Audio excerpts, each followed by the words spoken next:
Good morning, Digimon card game fans. We are back with our coverage of the Digimon card game North American 2022 finals. I'm joined this morning with Luis again. How are you doing this morning? I'm so excited to be here. Yesterday we had over 1,000 players competing in 9 rounds. Today we have a top 32 bracket. Now this is single elimination, so one loss and you are out of here. You are out of here. And we've got quite the match lined up for us right now, too. We did have the 32 breakdown for the archetypes as well. A lot of Black Orb Greymons, but a lot of other decks to challenge that, top four, top two, first place spot at today's pack. For sure, the Black Dragon is expected, but as you're saying, we have other decks represented.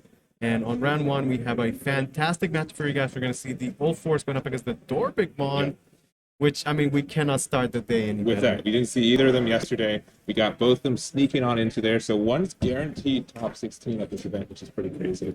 And we're going to have to see for that. But looking at this top 32 archetype breakdown, who do you think is going to win this event?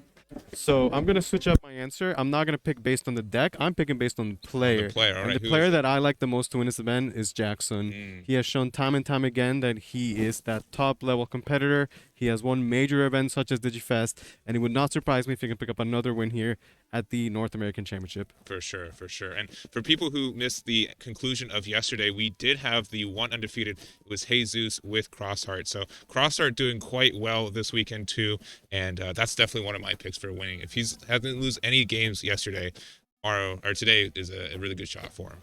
Yeah, at the same time, we can't ignore all the grandest players. A couple of them did sneak in there. Yeah. And we did see yesterday, the one player, I do forget his name, but he ended the Swiss early.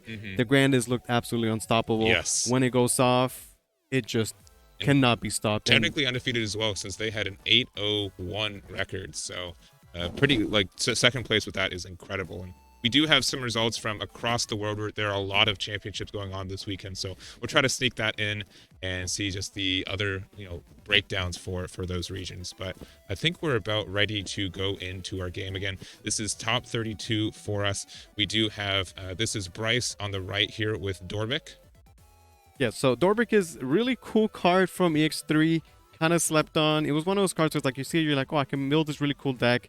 It's really fun. Maybe you played it local once and then you just dismiss the deck, right? Bryce did not. He brought it here to Nationals and he made it all the way to top 32.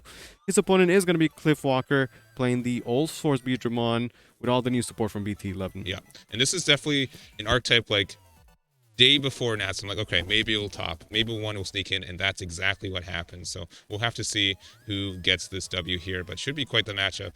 Neither, top 16 for either of these players is huge in these archetypes. So we're gonna Honestly, see. top 32 is Top already 32, very 100%. impressive. Yeah. 100%. So we're gonna go starting off. Looks like Bryce is going first. So there's many different ways to build a Dark one. It's one of those archetypes that does not necessarily have one correct way to do it. You're gonna see he's gonna be casting the Fireball for the quick draw. So he's going with a red base.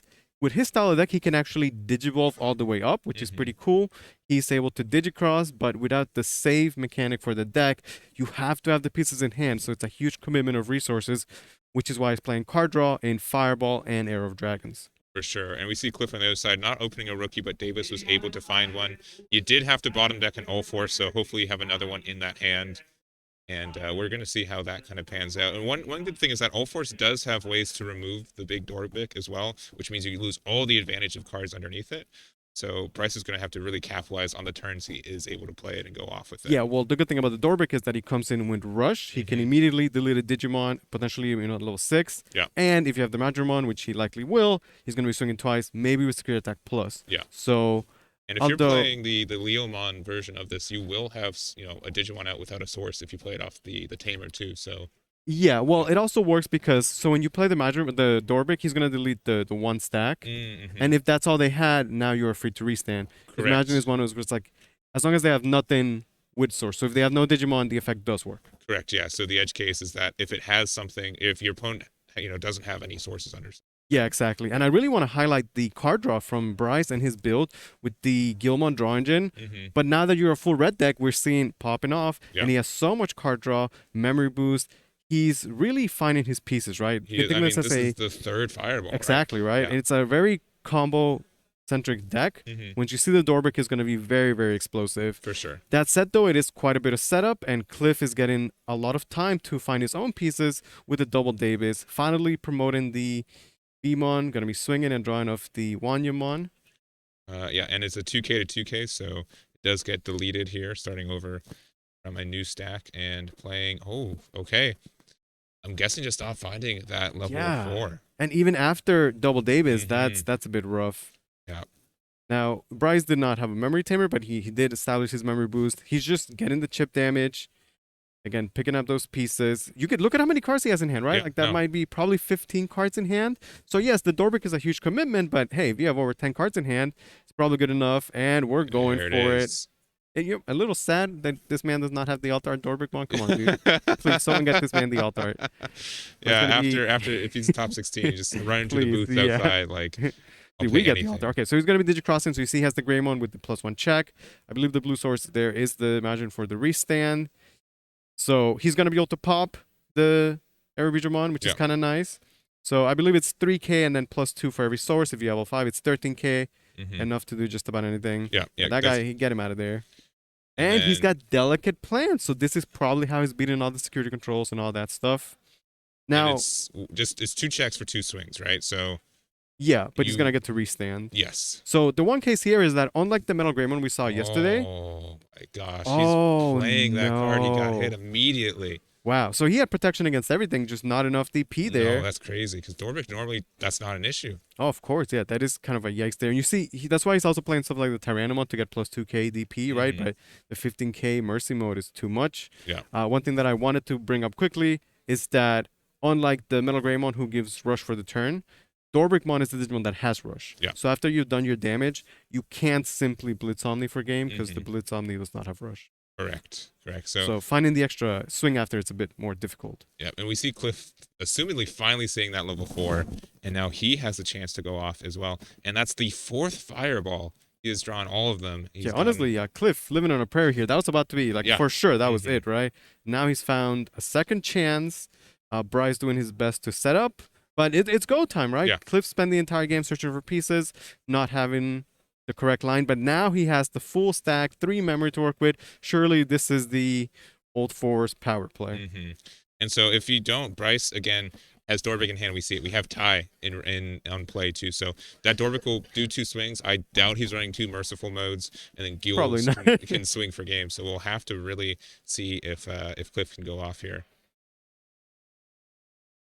That is Okay, that is less than ideal, yeah, right? that Because is if you have the immediately. old force, you just play it and then get your tamer for free, right? So him Mhm. playing the tamer is saying, I don't have the old force. Yeah, and that's the issue because Davis earlier saw an all force and didn't go into. Oh no. Yeah, so at Not least good. through his inheribles, he's able to, gain some memory. So he's not passing turn just yet, but still not really where you want to be. There is the arena. You get the blocker evade correct. Yeah.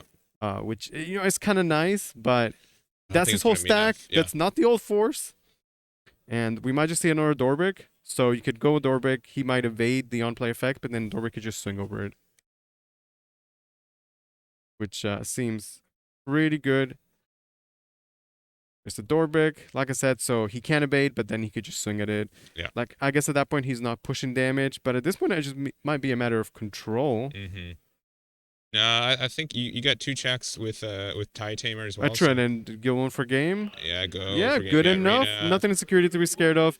That's gonna be game 1 going to Bryce. Mhm. Honestly, kind of a funny game for Cliff because security really saved him there. Yeah, But then he just didn't have it. and that's just the issue with like this deck in a little bit is because you do have a lot of search, right? But Yes. you have a lot of tamers, and there's just so much chance to brick, and not finding that all force and having to make that decision. I need the rookie more than the all force now means he didn't see the all force late game either. Yeah, and in a deck like this where you're so focused on that one level 6, you don't Mhm. have multiples that you could potentially go into, right? It's Nope. just the new old force. Yeah.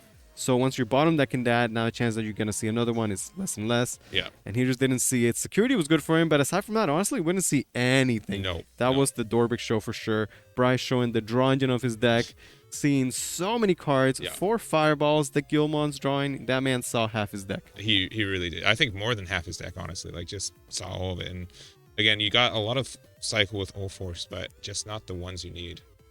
Yeah, I do like some of those tech cards that we got to see there from both players. The Mercy mode, Oh, and very they're starting cool. already. And going that back. delicate plan as well. Gonna be starting off. believe it's the same opener as he had last time, right? We have the Gilmon, Mm-hmm. Fireball, draw 2, get the draw engine going nice and early. We're going to see if Cliff can have a better opening. I remember he didn't even have a rookie last game, right? All right, he's got one this game, so that's good. I believe, did he start game 1? No, I believe it was Bryce, and then Yeah. Cliff was like Hatch, Davis, Pass. That's right. All right, but he's got a Going line straight already. into a level 5. Will he have the old force this time around? Is Mhm. that going to make the game much, much different? But does he have the tamers he needs though? That's true, right?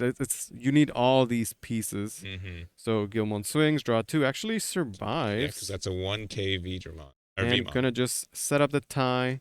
Passing The one. tie is really good in this deck because the Dorbic costs 3 after you digicross properly, so you really need that 3 mana. Yeah, and the extra security. You're gonna have the sources Of underneath. course, always. So, like, Yeah. it's very strong.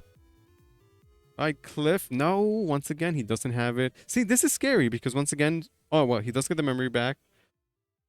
Okay, this is fine. Yeah, I'm but okay it with is this. still scary though because like if you just end with your 5 stack, Mhm. Dorbic can come out and blow it up, and then you're starting from scratch, and Dorbic is potentially even swinging that same turn. So we're playing the So- Beam on for the Surge. Oh, there we go. We got it. Oh, that's Oh, the double ideal, hit, right?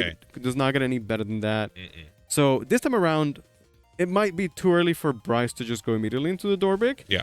But between the Fireball and the Gilmon, maybe it is good enough. You could even go for a Dorbic that's not Digicross 5. Maybe it passes turn, but you still answer the low 5. I feel like that would still be worth it. Mhm. So we're going to see he has quite a bit of cards in hand. But also, like with the All Force deck, the Bryce deck is relying on that one level 6. Like that's yeah. it, right? It's It the is, Dorbic, and so. you know you have a lot of like I'd say even more search in Bryce's deck. Oh, but so much. that's not always consistent still. So you do have to kind of find it. Yeah, and it's interesting because you can see that the so Fireball is used as removal here. What I was gonna say is like he doesn't necessarily have search, he has card draw, right? Okay, Because but he needs pieces no matter what they are, right? Mhm. Like he needs the Dorbic, but he also needs everything else that's just a random piece. So like I said, yeah, the maybe not the full Dorbic, Yeah. but it's good enough because you answer the stack. Cliff has to rebuild from the back, and hey, next turn this Dorbic can still swing for potentially 5 checks, right? And then Gilmon for game. How much do you need for tie? You need 4. Oh, things you that- do need 4. You're right, Yeah, right. yeah. So he's missing the one source there, sadly. I'm not sure what the middle red source is. If it's security attack +1 though, because Well, the Master Tyranno is the security attack plus oh, 1. that's right. Okay, Yeah. so you do get 4 checks with the Right, bounty and if then you- the Gilmon for game, right? Good Yeah. enough. You definitely would have put another source if you could just to pass over less memory. Mhm. But for the Dorbic, they have to be differently named Yes. dinosaurs. Mhm.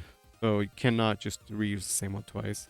And does Cliff not have a rookie? Because if so, that's a colossal yikes for me. Yeah, that might be. You see that blue mem boost, which Yeah, I mean, he does have memory to work with. It's just rough because, like, the All Force deck can be defensive once you're set up. You're like, oh, I can bounce, I blocker, evade, all this cool stuff. But you have nothing, like, it's not like he has great security options. He's not going to, like cut his breath to bounce that or something. He does have a it is rookie. Okay. Oh, you know what? Maybe he was thinking about playing that out, and then just digivolving into your 04. Trying to go all the way up. No, because that's the star deck one. Since he has. a Oh, level that's 6 true. You yeah. can do the warp. Yeah. So that's my insight there. But it looks like a hybrid there. Ooh, I do like the Benpak Kumamon. Oh, that does remove the bottom source, which is really huge. Yeah, taking away the resign is actually massive. And actually, yeah, in this case, the Dorbic, you can rearrange the crossart however. Any 'cause way they're you just- want. Yeah. So in this case, that is actually relevant. And Bryce maybe should have thought about that. Yeah, and we did see like in the deck earlier, but I don't know. It's such an edge case to play around. Yeah, right? well, I do have to point out, these are open deck lists. Mhm, They yeah. actually know opponent's deck list before the game starts. So although it is an edge case, at this level, like every single edge you can get, is worth fighting for. Mhm. So he did have to lose his tamer, but obviously getting a hybrid there is pretty good. We're going to see the arena come out, gain the blocker, evade.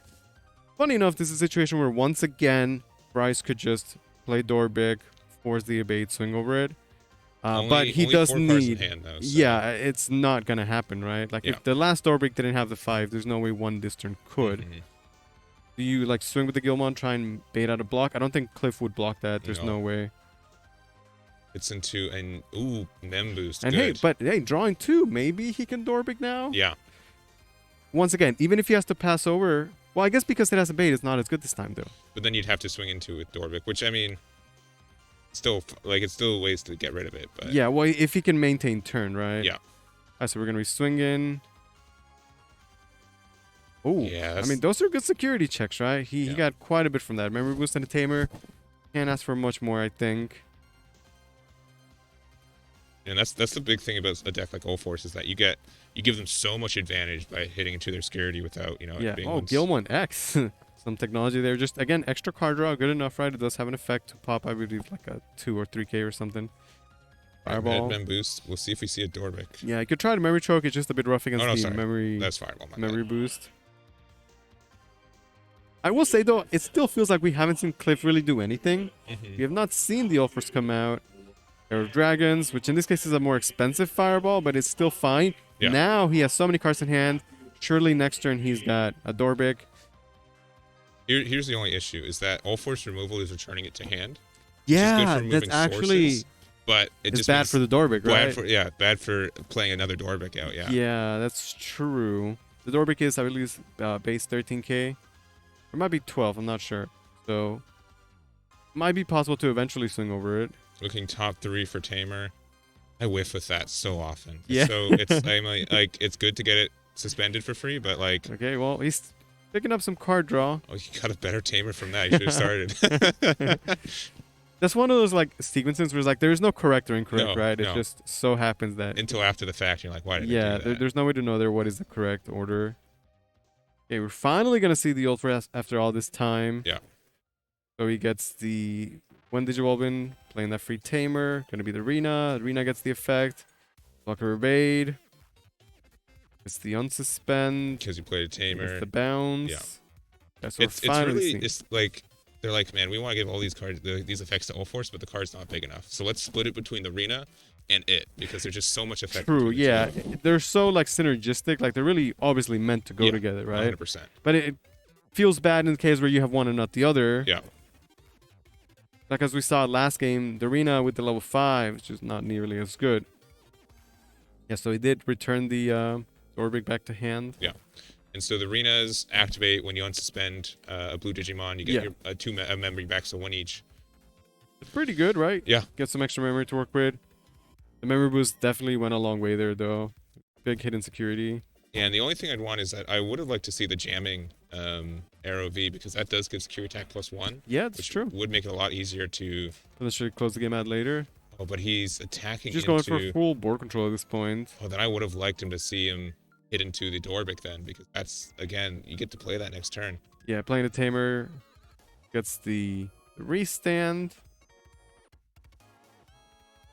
I feel like Bryce is going to have so many resources next turn, but we'll see if it's going to be enough. He needs to do, 2 more checks potentially, but He can give both blocker evade now with the inheritable though, the arrow V. So Yeah. that is online. and by having like 2 big stacks with sources, the match run is not going to give him the restand, so And so for free, playing the Davis looking top 4. All right, merciful mode's not in security. was going to be getting bottom decked. All Force swinging. So now we're finally seeing the power of the All Force deck. It did take quite a bit of setup, but now it looks like Cliff is in control of this game for sure. All these tamers getting so many effects. The only thing is that I'm surprised he's not playing. He didn't pop the Davis out first. I would swing with. Okay, Gonna there's just the pass. jamming one. Yeah, leaving them both up with blocker evade. Seems like the correct play for sure, right? Yeah. Okay, so once again, we're gonna see the Gilmon. I feel like with so much card draw, it's very nice for Bryce that like he is always gonna have the rookie, Mhm. and then the rookie then rewards somebody with more card draw, right? So Yeah. the engine there working pretty solid. Again, if he was going for board clear, and these V tamer ties can boost the DP, so if there was, Yeah, exactly. you would have had a chance there. But I would have loved to see the Dorbic gone away and then bounce the Yulmon back to hand. Yeah, I wonder how different this game would have been if Bryce had ordered his sources differently Yeah. and he didn't. He kept the restand right. Mhm. Like if Cliff was a serious security now, it'd be so much likelier. Yeah, that you Bryce see would it. You close see it the game on out. top now. Yeah, he's definitely gonna keep it on top now. Or well, is that 2 in that same source? So he has Cordramon as well. Oh, So Cordramon, Cordramon okay, also okay. works because Yeah. I mean it's just a good card, right? And Yeah. security is amazing. Yeah. So in this Yes. case, Ulfr's gonna evade the on play from the Dorbic, who is 12k. But now I believe you could just block with the other stack or let this one go. Does it have? It doesn't have piercing. No. No. Another tie. Interesting. I'm very curious to see if Bryce would run a hybrid or not. The tie doesn't really do too much at this point. I would probably like run maybe one. Maybe it's a one of it. It's hard to fit because it's kind of like the Machida one where like you're forced to run all these like pieces for your combo. Yeah. All right. So if you have another All Force, you are set. So you can swing with this Arrow V. It's jamming. He would know, Cliff would know in the deck list if there's anything that is scary in that security. I feel like there isn't. We're just in a bunch of Air of Dragons, Fireballs, things that answer little bodies. There's no like Gaia Force or anything like that. Like, sure, Geo Greymon, but again, he's just going to answer a little body. So I think Cliff is free to just go for game, right? He's going to have 50 swings here. Yeah.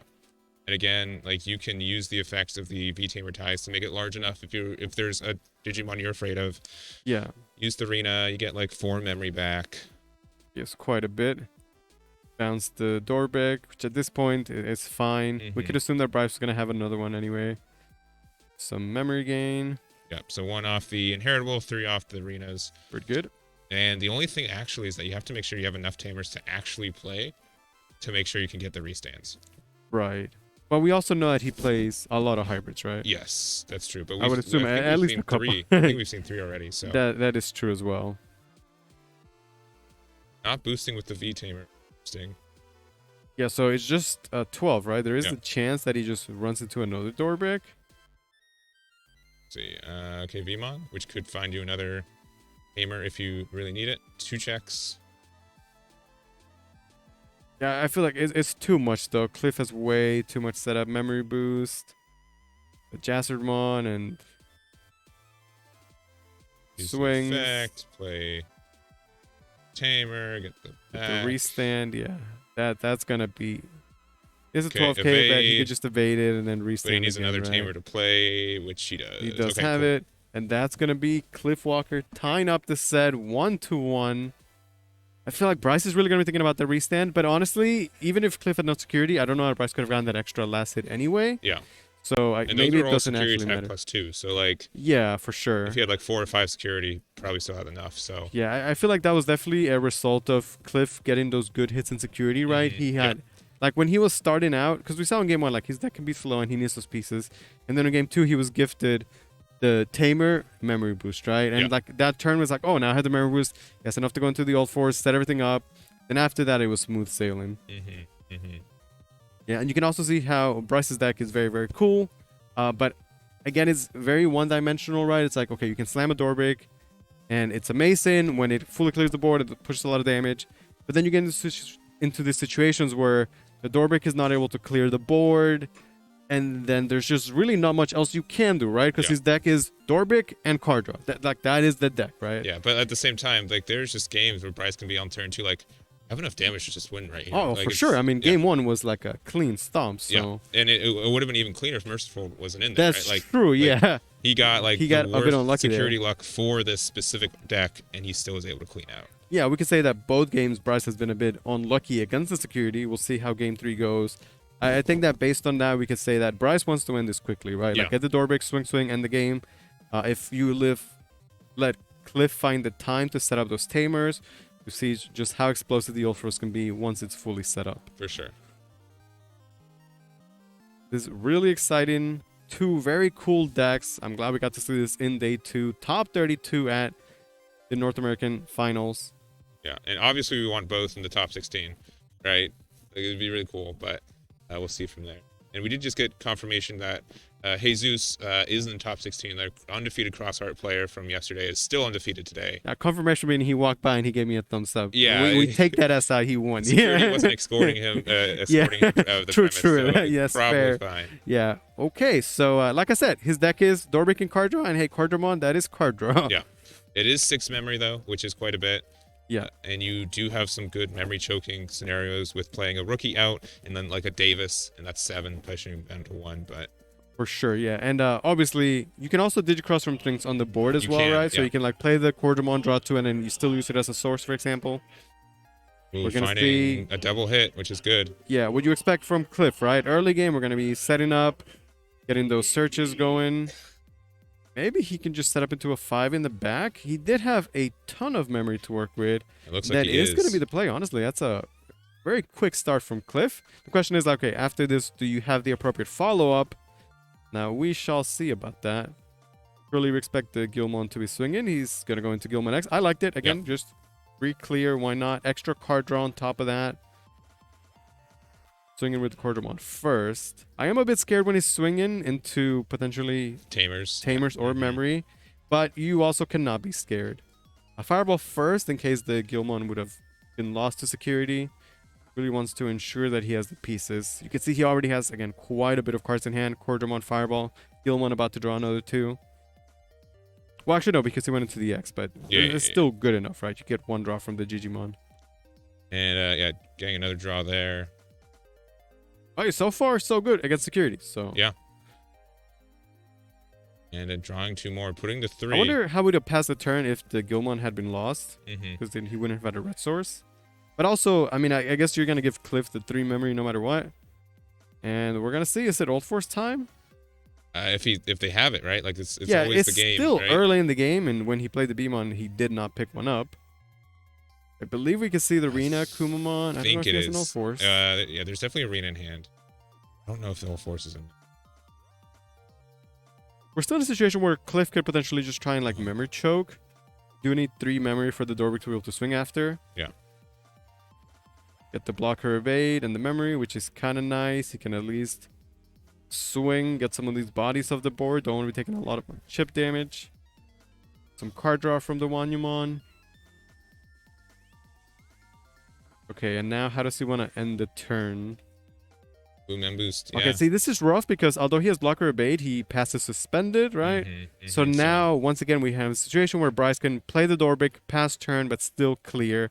Also, the Cordamon was not answered.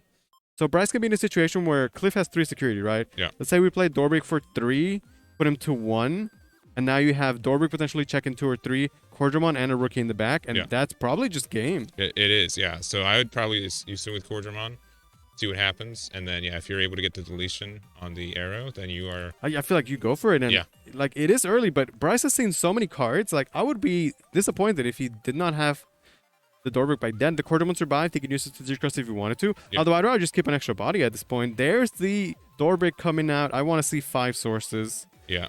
And the restand on top, you're making very sure that it's gonna be the top source. I don't see how Cliff comes back from this. Yeah, it's gonna be really tough because he has to pass turn, but there. Yeah, well, I mean, nothing. you put him to 1. He has 1 tamer to potentially go into a hybrid. Yeah. But even with the memory boost, it's very rough. He doesn't have enough memory to really do anything else. I don't like him attacking with. I like giving it evade and blocker. Yeah, but exactly. I don't like attacking the board because it'd be really rough. Because now, if he had a level 5, okay, level 5 memory boost, he's in there. Yeah. But without the level 5, I don't see how he can come back. Because even if the top check is merciful mode, there's 2 more swings on board. Exactly. It's not really gonna matter at this point. I pop the memory boost. Potentially Cliff's last turn here of the tournament. He's got to be trying to do something. I just don't know what that could be. Yeah. And Digimon in the back is a great, like, okay, next turn I could do something. I don't know that Cliff is gonna have a next turn. Oh, he does have I mean, breath, but the Dorbick has rush, so it actually doesn't do anything there. And with 6 memory, you don't even have to pass. Yeah, like, well, he did lose the sources, to be fair. Yeah. But Bryce still has quite a bit of cards in hand. With 6 memory, he doesn't need all of them. He's gonna get Gilmon's 2 gonna draw with 2. yeah. If Cordamon survives, you can use it as a source as well. Yeah. So swing with the Gilmon first. And there's no Digimon on Cliff's side, so the Magimon would restand for sure. So it just comes down to this. Swing, and then Dorbick for game. Yeah. Bryce Jones. I assume he has enough. Yeah, don't get Well, overexcited. he could Digi cross with the Cordamon. He should be good.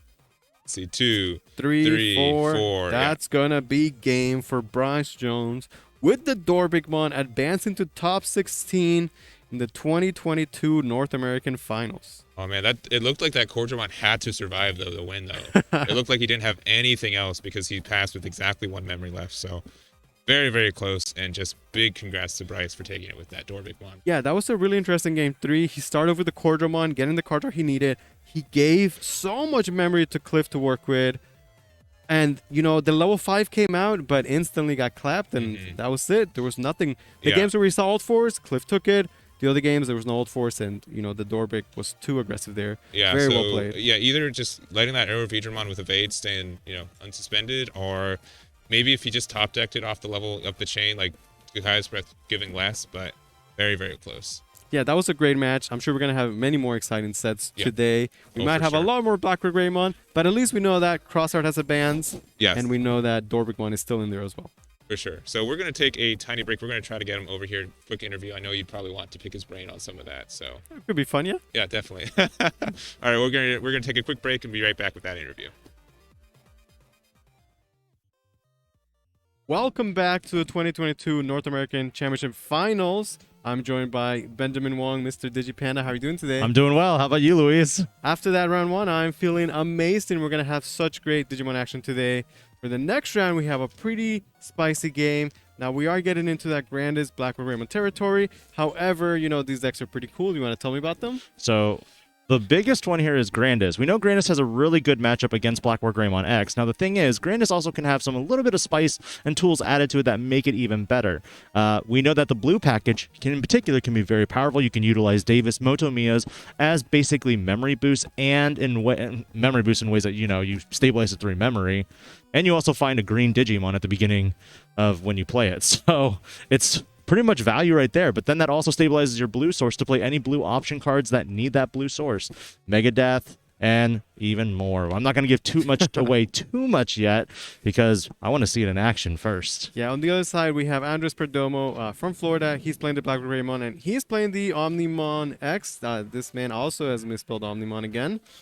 So I want to say that he's assuming this is the BT5 Omnimon. We will see, though. Looks like we are just about ready to get started.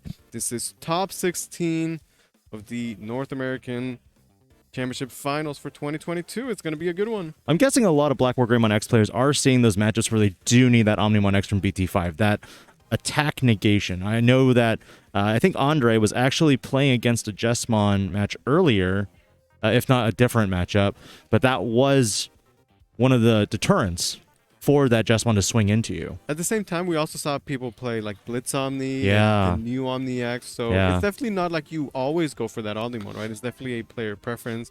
We're going to be starting off with the rookie into the Davis, picking up the Weedmon. Right off the bat, Gordy already has that blue source set up, and he also has memory fixing, and Andre is just going to flip BT5 Koromon, going into that promo Agumon for that DP buff. Now, the Koromon is one thing that we've seen a lot of players decide between either they want to go BT9 or BT5, that DP buff, or they want to go with that card draw. Some Blackrock Gray players even decked out that we saw yesterday, too.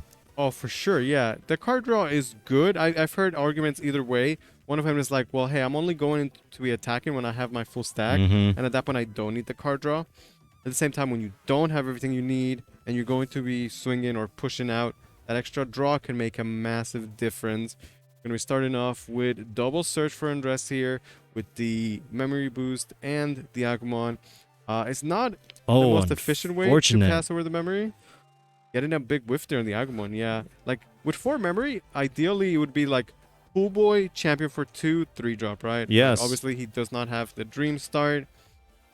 We also see if Gordy's got the Dream line, though. Yeah, well, he already had the Weedmon. We knew that he added it. Now the question is, can he just counter choke and put it with the? Oh, there it is. That's the promo Coolmon. I mean, that's about as good as it gets, right? Yep. You have the inheritables that you want, the Pearson, the memory gain. You're able to memory choke as well. And next turn, this might be over, right? Andre, we know, has the BT5 Greymon, so he can Digivolve for a memory cost of 1, which is okay in some regards. But the question is, does he have that follow-up play? Right, and this is a case where it's like, well, you don't necessarily want to be building up front just yet. So to build in the back, that Greymon is going to cost 2. You're not going to get the effect of the memory back. Does he have the Greymon X, perhaps? We've not seen any tamers being established from Andres. We did see him bottom deck a Yuya. And at this point, Cool Boy, very, very good. But when you're only at 1 memory and your opponent has a memory tamer, it's kind of bad. It's going to be the straight Metal Gray. Metal Greymon. I like this because at least he guarantees that next turn, if he needs to come out, even if it's a 1 memory, he can still activate the X antibody option when attacking, go into the Blackrock Greymon X, which is kind of nice, right? And Gordy is still missing some of the pieces. We're going to see a green memory boost. And There's the spice attack. We see 2 spice cards. So I'll talk about the Sneezemon, this security Digimon that comes out and then suspends one of your opponent's Digimons. It could be a really good way for you to save yourself, give you something on security that can be good, while also just being a champion you can use to Digivolve up your chain. The Surai was also the other spicy tech that we saw. The one of, for now, that we've seen. So who knows? Maybe he runs more. He likes to rip those top 4 Digivolution sources. Or is it 3? I believe it's 3 and then 3? they can't attack. Right? Yes. So we'll see if that comes up. Yes. Going for even more searches, this time with another Davis. And he is going to be able to pick up the Lobomon, as well as whichever green Digimon he wants. So this is the blue package that we have seen similarities with Danny McNally's build yesterday. Yeah, and at this point, like, this is exactly how you want to see it, right? Where you're playing the Davis to get the green card you need and also pick up that free Lobomon. I'm sure that sometimes it doesn't work as well, but this time around is going pretty well for Gordy. He did pass over a little bit of memory. It's the first turn that Andres is not like fully memory choked. We're going to see what he could do with that memory. He might still be missing pieces of his own, but he has played quite a bit of searchers this game. Now, we're also getting into this territory where it's like, are we trying to play the game of chicken of who wants to come out? It is and definitely level game 6 first. Like, you can go into a Black or Greymon, but with nothing on the board, you're not really getting much value out of it. Right? It's going to be like swing 1. Maybe he has Metal Greymon X to get the trash on the following turn, perhaps. If he had like the original Black or Greymon, you could try and delete the Tamers. But with 2 Davis, it doesn't really matter, right? There's the X antibody slot. Now, this is interesting because he doesn't have the Greymon X from BT11 underneath. So yeah, no protection here. Oh, just wiping out all the Davises. Okay, you know what? I like it. This is one way to clear both the Tamers. So yes. Black or Greymon when Haze Force can do it all. Now, the question is, do you think Gordy runs 3 copies of Davis, or maybe he runs the full 4 package? Well, they're going pretty heavy on the search, so it might be a 3 of. I also like that. It's a good way to memory choke, you know, blow the Davis and put them to one at the same turn, right? We're going to see the suspend and memory gain from the Okubamon. Pretty strong, and he still does have the memory boost, which is more than enough to go into the Grand Kuwagamon, which you do see here. Oh, this is going to be brutal. Cost anyway, so doesn't need to spend the memory boost just yet, yeah. Andre is also, you know, he has nothing in the back right now for the raise, which means that he is starting from 0 next turn. True. And if he's got a Grandis here, it could be potentially a full board clear while pushing quite a bit of damage. Because there's also that Agumon that's just sitting up there right now. Yeah, exactly. Like that's why I'm thinking, like, if Gordy can also clear the Agumon while pushing through most of Andrew's security, like that would be ideal for sure. Oh, he's looking for that X antibody right now. Gonna go into the looking for Grandis. Reveal a bunch of memory boosts. No, not what you want to see. Yeah, that's it though. Even if he can't clear the Agumon, I feel like Gordy's still in a great spot. He would just have to like memory choke Andres, give him not a lot to work with. Definitely gonna be swinging over this level 5 for sure. Now the question, would you Digiburst the rest of your sources and then just go into that Black Wargray with a Grand Kuwagamon at 13k? Well, I feel like you definitely want to maintain the piercing, right? But yeah, Digiburst again is definitely correct. Gonna be swinging at the Metal Greymon. So 3 checks there, 13. Yeah, he's only 13 though, so he does die to another Black Greymon. Right? Yeah, first check. Risky. There's Cool Boy. That's Cool some value. Tamers. Oh, 2 possible hits here. We can get the Metal Gray X or the Black War Greymon X. Yuya is unfortunately going to bottom. That's it though. Andrew's he's gonna have to start building from scratch, right? Let's have that Agu on the board for now though. Let's see what the other checks are. Second, there's the death right there. Yep. Yeah, that's the difference between being the Grandis or just being the Kuwagamon, right? And funny enough, now we're back to we both have 2 rookies. But Andres got a free Tamer, and Gordy spent his memory boost on his Tamer, so this is definitely still doable for Andres. Gordy, though, is probably just going to go into that weed money as in hand. Yeah, for sure. Remember, and then just choke. 1 has to be the play here. Andre can probably go Agu X if he has it in hand. Agu we don't X know. would be huge right now. Yeah. It would make a massive difference.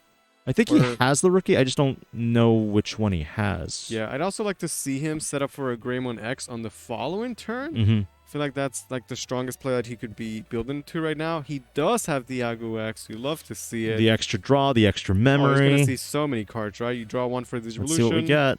Whiff. There's the Gray X. There's the Greymon X. And you know he's going to take it. That's what he's been looking for. But we do know that Andre has lost one of the X antibodies now because he slotted it earlier. Yeah. So we know there's maybe, 2 copies, 3 copies maybe at most? I will say, though, like this game looked like a disaster for Andres a minute ago where potentially his whole board was going to be cleared and he's going to lose all his security.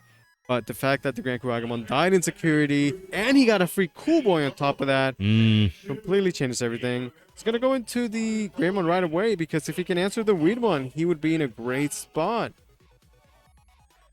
Do you think he has the Metal Gray? Well, there's a couple, right? Multiple Metal Grays could do it. Really, Yeah. all of them, right? The Yeah. Alcarias, the Dual Color, or DX, they can all answer it. So. He needs the X antibody to use the X efficiently. That's the true. only thing. Just Greymon in the back to memory. Doesn't choke? have it. Yeah. We know he has the Metal Gray X in hand. We That just is we a saw bit it. Unfortunate. Yeah. That said, though, like Gordy is like his stack is up front, right? Maybe you just stay at a Weedmon and then start building the back again. Yeah. I'm curious, like, because you can go into a 5 up front, but it is kind of risky, right? Yes. If you pass over 2 memory, and then there's a Cool Boy Greymon, Greymon X, gain 1 discount, and all of a sudden you've lost everything, right? Yep. So I almost would rather see him just build in the back and say, hey, Weedmon, you did a good job. You memory choked for a turn. That's as far as we're going to get. And I think that is exactly what Gordy's doing, Swinging. which I believe is the correct That play. is the correct play, yeah. So now he has to build again from the back, except now he has, no tamers. And here's a case where, like, the Lobomon cannot be digital, but this Sneezemon can. And then it's just a counter choke at 1. Yeah. That said, though, it's hard to memory choke when there's a Cool Boy and Yeah. potentially another. If there's another Greymon X, Oh, there's so much memory gain. then he can still climb almost all the way to his level 6 stack right there. Yeah, now we see Andres being the aggressor here. He does have the Greymon X. That is absolutely huge. It's going to allow him to extend his turn by so much. We're going to be getting extra card draw. Now he has 2 Greymon X's to work with to get double the discount if he wants it. I don't think he still has the X antibody, though. Yeah, Oh, wait, but no, we see he it, we does see have it. one, yeah. So I'm curious if he's going to go into a level 6 this turn. Again, there's nothing for him to clear from Gordy's side of the board. But honestly, he's got to put in the pressure at some point. You still don't want to give Gordy too much time to set up. No. We do know that Gordy does run Sneemon, so there could be another security trick That's there. true. Although you have to wonder, like, how many can he possibly run, right? Yeah. Because you have to make room for, like, the Lobomons. That's how we're playing the Weedmon. Okay, he's going to equip Tucks the the X in the X. body. Goes to Go Metal into the Gray. EX, and then are we just swinging, going into Blackwood Way to start doing some damage? It would pass over, like, 5 memory? yeah, that's That's a lot. Maybe too much, especially if he passes 5 and then maybe he hits into a Tamer on the way there. That would be unfortunate. No, just keeping it chill. I kind of like this. Just go for the memory choke. Deny Gordy. Don't give him any free resources. And this really looks like it is Andres' game to win now. Gordy Gordy's- had a pretty solid start, but that very unfortunate swing in security. Gordy's best play here would probably be to just Digivolve into level 5 and pass back to 1. Well, I mean, this is just Grandis, right? Yeah, You yeah. can't come out. Your deck has no other place. All You you can chill. do is build in the back. Yeah. But now the thing is, we know that both Digimon are X antibody on Andres' side. Yeah, which there's no cool boy potential right correct, which means he's stuck at the 1, and if he goes into anything higher, he's going to give too much memory. He also set up 2 bodies on board, so if Gordy does have that Okuamon X antibody out there or in his hand, he's going to be able to spend 1 and net 2 memory. That's next turn. true, yeah. So I wonder if at one point do you just start swinging with these level 5s perhaps to start speeding up the game and maybe just keep in the back. For example, like you can go swing, go into Gremlin in the back, memory choke to 1, and start actually pushing damage. But we're going to see what Andres chooses to do. He doesn't have a lot of memory to work with, but I feel like he definitely has a lot of options. It'll be interesting if the first security check is something like a Megadeth, because we know he runs the blue package. So if it was a Megadeth... Oh, it's a Gaiamon. Well, we're talking about pushing damage. The That is a Gaiamon can lot. definitely do that. Gonna be blitzing as security for 2 checks. And then he does have the Metal Greymon X for the memory or security trash in the mandatory following turn. Koromon draw there as well. Going Oh. straight into it. All right, well, that's exciting. He loses the extra check, Yes. but No also he unsuspend. actually loses the unsuspended. I was thinking Yeah, security he trash. loses So he the lost unsuspend. 2 checks doing so. But he was able to establish the Omni X at the cost of 10 memory. So raises a very important question, right? Like Omni X is the be all end all for this matchup. Yes. Is it still correct if you do it, but it gives your opponent 10 memory? I mean, Gordy has 1 stack. He has We're no about to blue find out. sources. So if he had multiple blue sources, one thing that he could do here would be If he had the Davis out still, Yeah. he could double Megadeth and just remove Omnimon completely. Yeah, he has one protection. Yes. But there is no blue source at the moment, yeah. No, that's the unfortunate thing. The Hades Force was the right play earlier to remove those double Davises. Oh, for sure. That was such a power play. But we are going to go into the Grand Kuagamon here. He can start Digiburst in. But the Omni has, quite a bit of sources. Mm-hmm. So maybe I do like this play from Andres, right? Like, again, if the Omni X is all that you need to win this matchup, then you just go into it no matter what the cost is because it just wins the matchup, right? So there is the Grandest. There's 2 attacks, but we know that this Omni X is going to have 1, 2, 3. He's got quite a bit. 3 preventions right there. And if the Grandest can't clear that Omni, then... Well, next turn the Grandest is gone. He's cooked. Yeah, he's... Yeah, so there's the Omni X antibody from BT5. Andres, he was hyping it up. And we could see why it's very powerful. I guess, like, one way to answer it is just to start swinging and make him get rid of those swings, right? He needs to strip the Greymon X last. Otherwise, he loses that protection. Yeah, you want to maintain that safety as long as possible. Although right now, as we're saying, it's not like he's scared of Megadeth. There isn't a blue source, so... No. Right now, he's just big chilling. Looks like we're going over how cards work, The suspend, gain a memory effect. Or I guess suspend, lose a memory. Correct. Which there's technically a difference there. But hey, everything's been suspended already. Gordy does have enough memory to actually go into a Lobomon and then play the Megadeth still. You mean a Davis? No, I think he has a Lobomon in Oh, hand. yeah, just play just the low hard one. smash that Lobomon down. I mean, it's not a great way to use the hey, memory, but you need a blue source. That gives you a blue that's source. it, yeah. Right? That is true. So we're gonna Gaiamon see- and I believe Greymon got stripped out. Yeah, and because of the restand, he is going to lose the security. So the Greymon X, ultimately, Metal Greymon X did get value. Mhm. And that was a Sneemon. Yeah, that actually could have influenced the game as well. So for the second negate, he's going to give away the Koromon. And now the Metal Greymon has done his thing. He's going to give it up as well. What if he has Grandest Scissor? I mean, I've heard about it this weekend. What I would say is that when your deck is so teched out in the first place, you can't play all No. the tech cards. Like, having tech cards is cool, but at the end of the day, like, what you need in events like this is consistency. Mhm. And we've seen quite a few decks hit that consistency, even especially in that last round that with you and Hayden. The Dorbig drew out like So his entire much. deck every game. We're gonna see the memory boost, trying to find some pieces. Like, I don't know if Gordy had like a grander plan Mhm. other than like, oh, I guess I have to swing and make Omni lose sources. But now, like, the Omni has not been answered. So, like, next turn, Andres is just free to go. Gordy is finding a lot of pieces, and one thing I do like about this is the Sneemon is an insectoid Digimon, which means that it is a viable target off the Kokua. Yeah, I mean, that is pretty cool. But it's just like anything Gordy's doing is up in the front right now, Yeah. which is susceptible to just getting absolutely wiped from the face of the earth. He played the memory boost this yeah, turn. the I do want memory to point boost- out that at this stage in the game, there are judges watching every single game.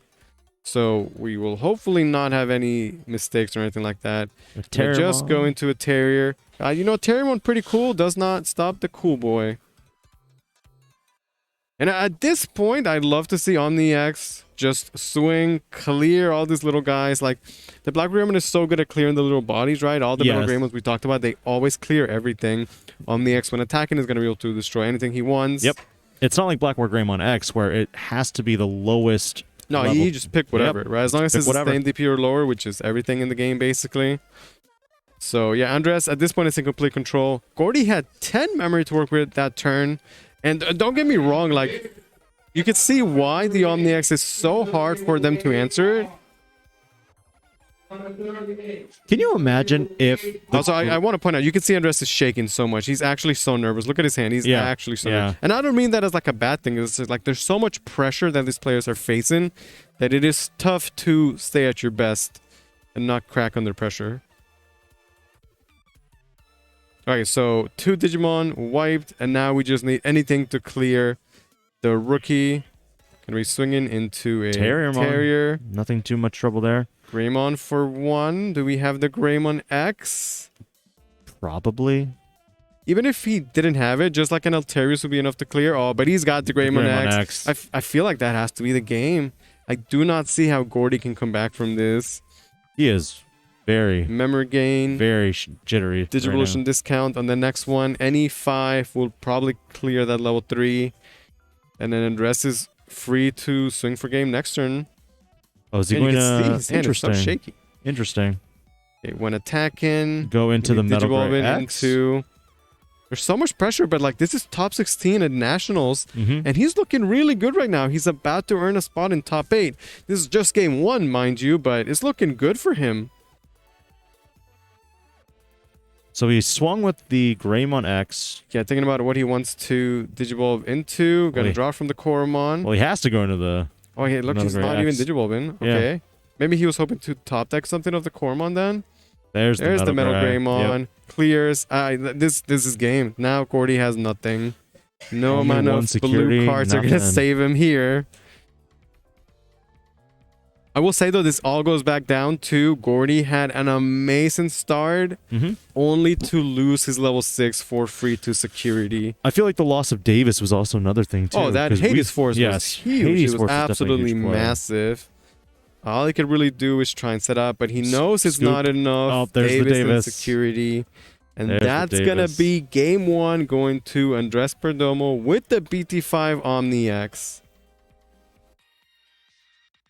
What are your thoughts on Black War Gray X overall? Like, we've seen it all weekend. And It's very good. I would say it's a good deck. Clearly, we've seen the power of it. yeah. And, we're trying to showcase all these other cool decks like the Dorbik, the Old Force, the Jesmon.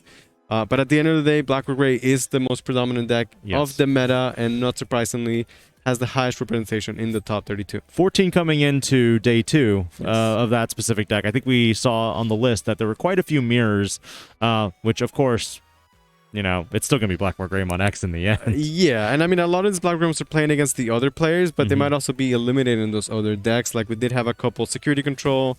I believe 2 Grandis have lost already. So Gordy here, one of the final Grandises on top 32. We'll see if he can bring it back. Yes. What I will say is that at this stage in the game, like, again, Andres, very shaken visibly. You can see it. For Gordy, like, I don't know what his mental state is like, but it could be easy for him to just look back and be like, hey, I played that game well, Yes. and I got unlucky against security. And I know it's like the classic Digimon player thing to say, but you can't let those losses get to you. All you could do is keep playing your best and move on to the next game.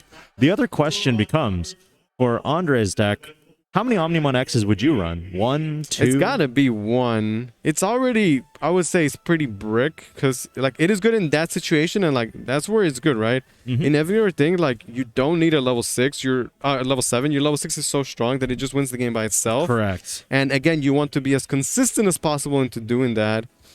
But Andres did say Omnimon X is the MVP, so maybe he's got 2. Yeah, and I think we saw another list yesterday too. I think Alex Pham had 2 in his specific variant too. I believe he was playing Blitz Omni. Oh, and that one as well. Yeah, so we're going to have no rookie star. We also see he's playing the promo Black Greymon. We've seen this But before. This is what I call the colossal yikes. So you open no rookie, you play memory boost, boom, no rookie still. Yes. Now, at least you have the boost and you're seeing more cards, getting ever closer to that coveted rookie. The Greymon X is Greymon X. added. So he's already telling Gordy here that I have a level 4. Yeah. I don't like this play, but One thing I've heard people say over the weekend is that the Greymon X is actually the best card of that deck. of course. You agree? Yes. Okay. Absolutely. All right. Well, Gordy does have a rookie and a Weedmon.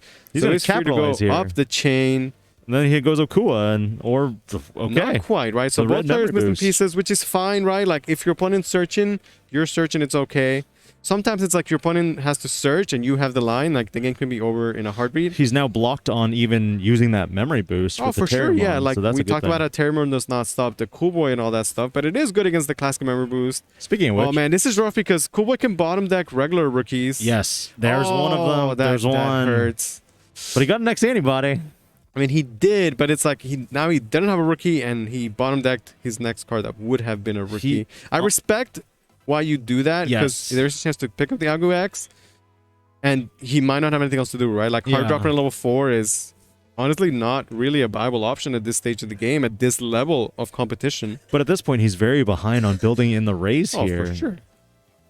That said, though, Gordy did not have the level 5. I like the idea of him promoting. Sometimes people are hyper-focused on staying in the back until you have the perfect stack. If you promote, it lets you cycle through. Yes. You're able to see more cards and eventually find your pieces. So I like this play from Gordy. He's going to go with his own memory boost to pick up what he needs. He disregarded that Grandis, which kind of tells me right now that Gordy has a Grandis already in Oh, hand. based on his hand, we can assume that he's just missing the 5, yes. Yes. And Andres, on that no rookie life, it is going a for it. painful life. going I've been for there it. before, man. Gonna be dropping the Greymon. At this point, this Greymon has a huge target on his back, right? In a game like this, if Gordy's able to get that Greymon off the board, it just says Andres so far behind. Now, the Grandis is historically this like big, scary OTK deck, but the deck does have tools to suspend and swing over Digimon. So I would love to see Gordy use this turn to get that Greymon off the board. If the Greymon sticks, you know there's a Greymon X follow-up, Yes. Cool Boy proc, and a whole new game for Andres. I would love to see him get that Greymon out of here. I don't think he has the level 5, though. Well, he didn't have the level 5 before, so we might still be looking for those pieces. Again, you can see he's got the 6s. Clearly missing big on that 5. Can go Weedmon, get 1 additional draw. He goes to 2, but again, he does have the memory boost to potentially still go into There's the 5. a Davis right there. I mean, his setup that he is now is okay.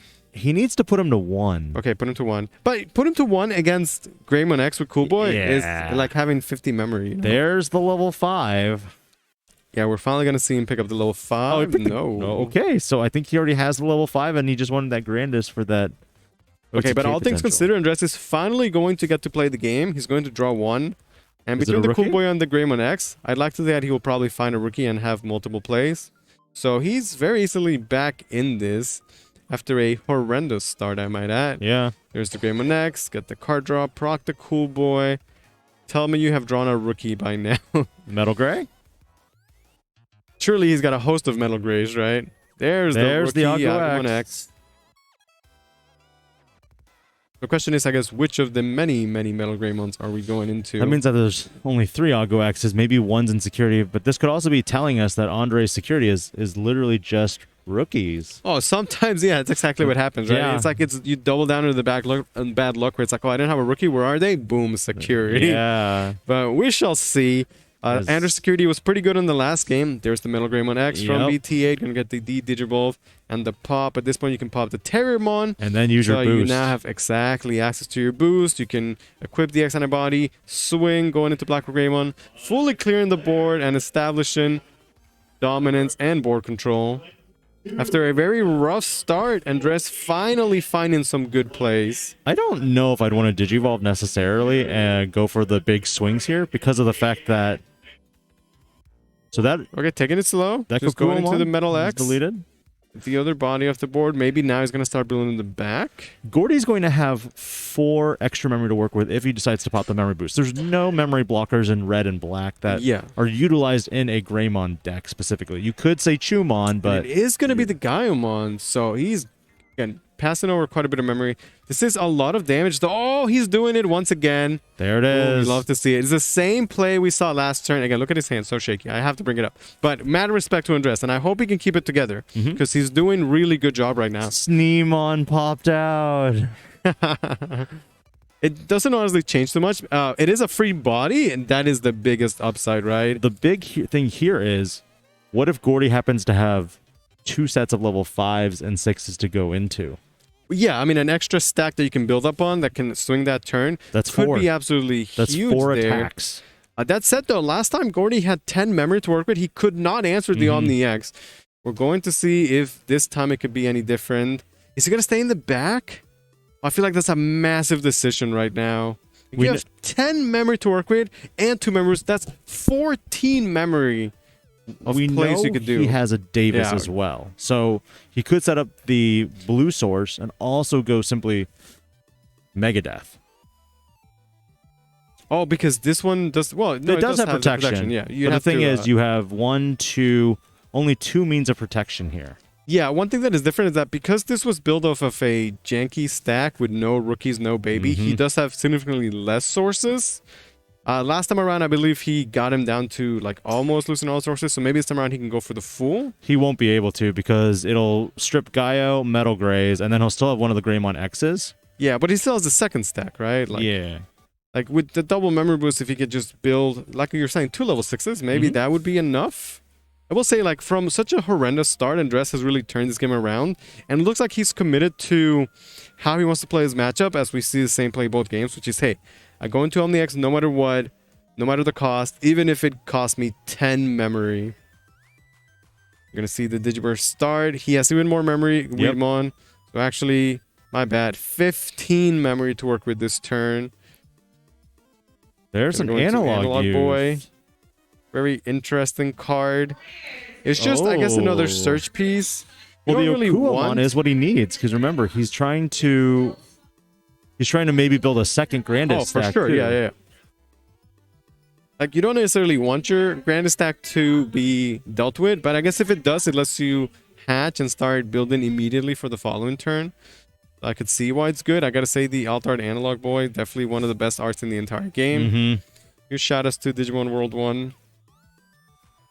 Alright, so Gordy's already spent quite a bit. He is building up. He is going to go into the second stack. Promo Okuamon. Double memory boost. Let's go. 4. He has Surai. No blue source, though. Oh. On this stack, he's going to equip the X antibody option. Because he has a Grandis to go into there. Interesting. Can he actually answer this Omni X? So many resources. He's thinking about it. There's some hesitation, though. We also do see that the Surai Anna Davis is in hand. Yeah, no Mega Death, though, it looks like.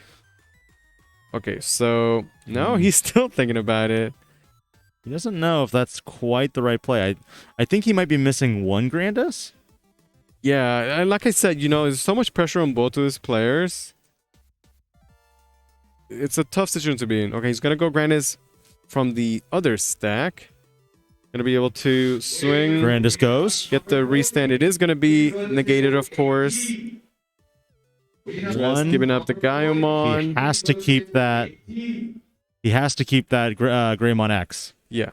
It needs to be present. He's going to trash security from the middle Greymon. Get the free check. Again, second check. Yeah, you know, honestly, this one was huge. Having an additional stack to work with. 2, and that's a massive difference. Now it's out of protection, so he can't. Well, he has the Greymon X and the option, right? Yes, but he can't utilize Omni X's negation anymore. So you can. I believe you can remove X antibody by your own accord. It's just your opponent can't. No, it can't be trashed, period. I would like to double check that. I feel like you are allowed to do it, but maybe not. All right, well, I guess you're right. It cannot be trashed. Huzzah! Goes through. Cool Boys checked. But is that too little too late? Honestly, yeah, like I said, that Sneezemon made the world of difference there, right? Yes. So, Andres' game plan maybe did backfire this time around. To be fair, when he was going into the Omni X, he didn't know that this Sneezemon was going to be there. Correct. He thought there was only one stack he was going to have to...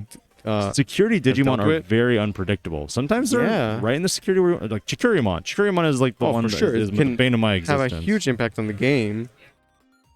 And like that was the stack that, again, it was missing the rookie and the baby. That would have been another negate. Correct. Because he had to play from the front.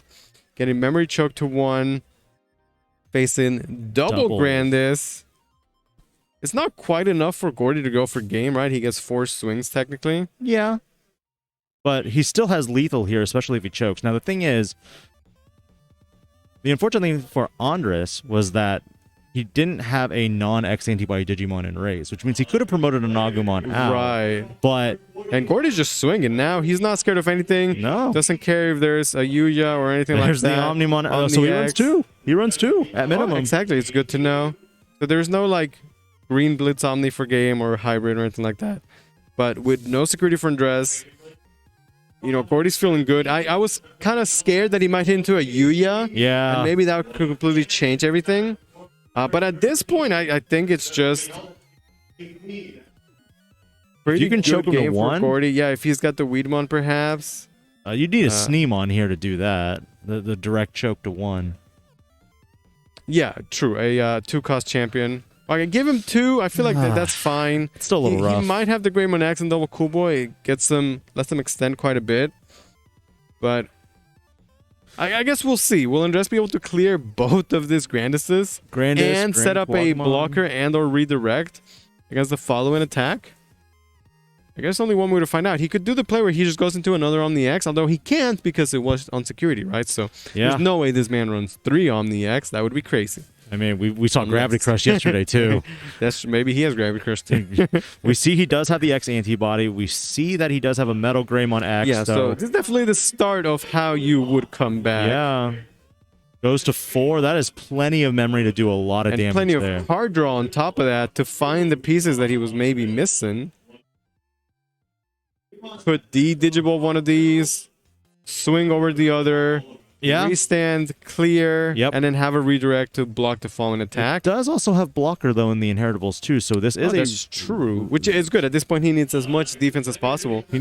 Gordy needs 3 attacks to break through this, but he is 3 security ahead. I could see it. Maybe Andres is going to be able to make this comeback. There's the D-Digivolve that we talked about. He has X antibody. So the Black War Greymon is going to be viable as well. Yeah, he's going to get all the effects. Can, like swing over one, answer the other one with the restand, clear effect, and then have blocker, redirect. And Gordy has no tamer set up. He did set up that memory boost, which I guess is good. It might just be like, okay, I guess I have to build in the back again. He will be able to sneak and cheat out another memory with that analog use. True, that is an all turns effect. Yes. You definitely have to be careful about that. I think at this point, Andres has to once again just pass over quite a bit of memory. Yeah. But, I mean, if it answers the board and it keeps you alive, then it's got to be the correct play. Right. You're just going to be swinging He's over. going into it. And going into a Black War Grey X. Black War Grey. There it is. Yeah, so he's going to swing over it, draw from the Cormon. In the following turn, unsuspend, he's going to be able to clear the Grandis, trash 1 security. Pops the Grandis. Yep. Which is what we anticipated. Yeah. Now, Gordy does have like memory to work with. Let's see if he remembers to tap the analog. He's okay. Yes, yeah, there it is. Yes, 1 more memory. And a Lobomon gone. Still, you would need 3 attacks to break through for this final check, unless you had a way to suspend his. Actually, Digimon. I believe he could have done the analog twice, right? Because like when you attack and win by battle, you can on do first it, one, and then unsuspend, do it again. Yeah, so he would have gained 2 memory here. Yeah, I wonder if that turn. might make a difference. It's a very rare scenario that does not come up, and like, but we'll see. Oh, he's promoting. He is promoting. Does he know Kabuteri? something we don't? Like he's got redirect and blocker, right? Does he have another Grandis? He does have quite a bit of memory to work with. No X antibody. No, memory boost, go back to 3. Grand Kuwaga for 2. Oh, he does have. Does he have does it? have a Grandis. Gonna get the Digiburst. Does he I think have just for the extra DP, just in case. For what? Just in case, you know. We have the There it Grandis is, for 1. and that is it. And he gets 2 swings. You could redirect 1, but not the second one. And that's gonna be game. Gordy tying up the set. He's just gonna go right into Black War Grey first time. Yeah, I will say, I think Andres played that game well. Yes. I think he had a strategy of like, okay, this is how I deal with Grandis. In this game, it backfired. It did not work. But that was after a horrendous start of no rookie into memory boost, no rookie, cool boy, bottom deck no rookie, yeah. So after all that, he still managed to go with his strategy. It just was not enough this time That around. second body definitely helped when that Sneemon made an appearance out of security. Oh, that Sneemon was huge. You know, if you want to talk about tech cards and spicy cards from Gordy, I think it's not the blue cards, but that Sneemon made a world of difference there. Yes. It's also a good counter choke mechanism too. When you have Weedmons that can typically choke at 1 if you're going first, but if you're going second and you want to counter choke 2 and put them to 1, you can also use Steam 1 if they're choking you at 1. Yeah, now players are preparing for game 3 here. Again, I'm curious to see the mental state of both of these. We saw Andres be very nervous, and that was when he was up a game. Now we're going to a final game. This is single elimination. The loser will be eliminated. The winner will advance to top 8 in the 2022 North American Championship Finals. As the Black Wargray player, I'm assuming you want to go second. I'm a go second gamer, so I am too. Yes. I am too. I will always. We're gonna see. I love that extra card. I mean, that could be the rookie that you didn't open otherwise, right? Exactly. Gordy is gonna go first. He does have a rookie. We're going to see, And is this going to be one of those quick games where Grandis just comes out and instantly wins the game? Simple choke. Let's see if Andres is going to get that rookie. Flipping that BT9 Coromon, so we are seeing that. Yeah, so I guess he's playing maybe a 4-1 split. Does have that Agumon. I mean, after that game 2, opening a rookie out, he must feel infinitely better. Yes. Yeah, Cool boy from the looks of it. That's a pretty good start. It's good. It's good. Hades. Revealing. Oof. Ooh. Okay, not quite, but that's fine. Honestly, like, even if Cool Boy never drew anything, he'd still be very good, right? Yeah, I would say so. Because here, if he picks up Agumon X, good. If he doesn't, it's whatever. Still a pretty good target on Gordy's end, though, to green Yeah, I mean, boost. he's stuck at a 4. He picked up the 5. Memory boost, 4 extra plays. Seems pretty good. It's just a back and forth of surge, surge, surge.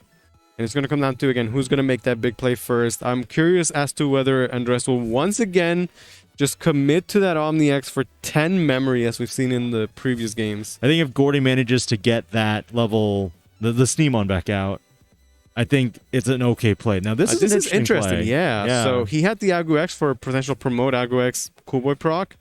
But instead opts for, I guess, a safer play where you just play the Agu X for Surge, and you guarantee you still have your stack in the back. Because here he would have drawn the Agu X and then added either the Blackware Gray, the Gaiomon, and a third mystery card, too. Yeah, well, he gives up a lot of value, right? It's a lot of extra potential cards that it would cost them because he would be forced to be building up front, though. Gordy's just going to go into the 5 and pass. I noticed Andres also doesn't attack as much in this specific matchup. I feel like he's very hesitant on whether that security is going to make or break the following perhaps turn. he just values like safety. But in the And Okuamon, last game it was the security season that cost him. yeah. You know? But in the Okuamon X matchup, I feel like there's if not you leave much bodies on the board, that's actually giving more advantage to your opponent. Oh, that's true. Yeah, you're giving him tools to suspend, memory to gain, things like that. That's true. Because right here you have Okua X or Okuamon that could go to Okua X, suspend the Agumon, and then Andres loses a memory that can't be countered by any known card effects right now in the card game. Yeah, that memory might make a difference. He has the Greymon X, but he had to go into it from an Agumon. That's kind of rough. We are seeing the Grand Ku Agumon. Going to be Digibursting, gaining some memory from the Weedmon. Maybe he will keep the Pearson. I think he's going to just go straight into the Grandis because it's a pretty good start. Honestly, Gordy going quite quickly on game 3 here. We do have the Grandis. Ooh, Gonna get to suspend, like you're big. saying. This That is extra big. memory. He gets the Pearson. Can and then swing the over Pearson it. gains a memory too from the Kokuamon. That's pretty good. 2 checks. Checks. Yeah, this one I'm Members. looking at like, okay, what are the checks, right? Any sort of Hades Force, Tamer. There was 1 memory boost. So it's not like a full OTK swing, but Gordy cashing out immediately. 1 security left for Andres. Ooh, double Grandis right there. Or Grand Kuagamon, I'm sorry. Grand Kuagamon would probably be the add here because if you don't add it, you're telegraphing to your opponent at that point that you've already played 1. Yeah, it's a little bit awkward because like if he could have done 1 more damage, then it's like, okay, just rookie for game, right? Oh, he decides But now, to bottom deck. with 2 swings that he needs, like he has to build up to another level 6, right? Andres does have not a lot of memory to work with in terms of what he's given, but he does have Cool Boy, The red mem boost is the big thing here. X reduction, and the men boost. So Yeah. it's definitely enough to go into a 6. And every time we've seen him go to a 6, he's gone into the Omni X. So I'm very curious to see if he will do that now. We see Black War Gray X in hand. We do see what looks like a BT8 Metal Greymon. There it is right there. Gonna get the Digivolve, some additional card draw. See, this is a case where the Koromon, the DP doesn't do anything, but the extra card draw maybe would be a massive difference. Gonna go into the One. Metal X. Gain Rock one. the Cool Boy. Looking for those pieces. We know he has Gaiomon. He added the Gaiomon earlier, so he will be able to swing, but there won't be any piercing, but he will trash the top security. Yeah, but does he want to start pushing some damage of his own? He wants that protection, we know that. Yeah, So- the X antibody definitely going on the stack. What is the play, Andres? He's thinking about like, oh, do I just go on the X? Oof. What if he gets into a Sneezemon and then... Oh, heartbreaking. I think what concerns me more is if Andres hits a Davis or even a Megadeth, then suddenly that the immediate protection that he just set Yeah. up for Omni X is now gone immediately. Okay, he's still thinking about his play. Has, time to work with. This is a very close set, though. Gonna be swinging. He does lose memory still Yeah. for suspending. Okay, it's just a classic Black or Gray, and I believe he did swing at the Grand Kuagumon, so not Yes. even like going for security. Doesn't want to take any risk. Is gonna trash There's one. a Grandis. Yeah, I wonder, like, I can understand why he would do that, but also, like, by you not checking security, you're just giving Gordy more time. Mm-hmm. So we're going to see if that is going to come back and backfire. For now, Andrew's going for absolute safety. Is he going to pick up the rookie or the... Oh, yes, he is picking up that rookie. Fukuomon X, I believe? Yeah, it's one of the cases where you remember Bruce shows a bunch of blue cards you cannot pick up. But hey, he needed a rookie, so far, so good. It's still a pretty close game. Andres down to 1 security, but he's the one with the level 6 on the board. Yeah. And like I was saying, it might be tough for Gordy to find those 2 swings. But with double memory boost, he might be good to go. And because he's a 4 security, again, he still has quite a bit of time. Yes. And with Andres only checking 1 security at a time, maybe trashing 1 each turn. Yeah, like he needs many more turns to win the game, potentially. Like, for example, if he had checked security the last turn, then Gordy would be at 3. This turn he swings 1, trashes 1. The following turn, it's swing rookie for game, right? Mhm. But instead, now we're a little bit behind on that. Going into the security here. Now, is he going to have the Omni X? Because that's what we've seen the entire time. Maybe just set up the Omni X and hope that's good enough. Maybe he is looking I mean, it was in the for first game. There I it think is, he's going right for here. it. It's the classic from Andres. Every single game. Huge difference, though. Every other game has been on the X.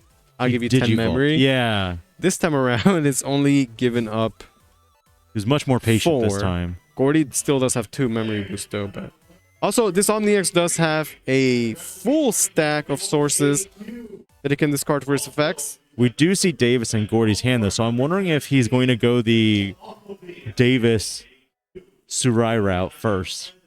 Does he have enough memory for all of that? Yeah. 4 memory to go into the Davis, and then... Well, yeah, 4 but the mem- story doesn't answer. You need something else after. It just strips all the sources, or strips some of the sources. Right. Like if you had like Sorai, then Megadeth or something, right? Like, as you can strip the sources and leave up the Omni X. Top 4 would hit 1, 2, 3, 4. It would hit the Greymon X, which means that X antibody does nothing now for protection. Right. It's very expensive though to like you're committing what is that like 9 memory lot to of not memory. answer the Omni X. Yeah. It's a lot of memory. But it's a question of what do you do? You know? Well, he's staying in the back, so maybe that is the play he's going for. There's Yeah. the Davis. Gonna reveal. There's the Grand Kuagumon. He's definitely taken. We see a Steam getting bottom decked.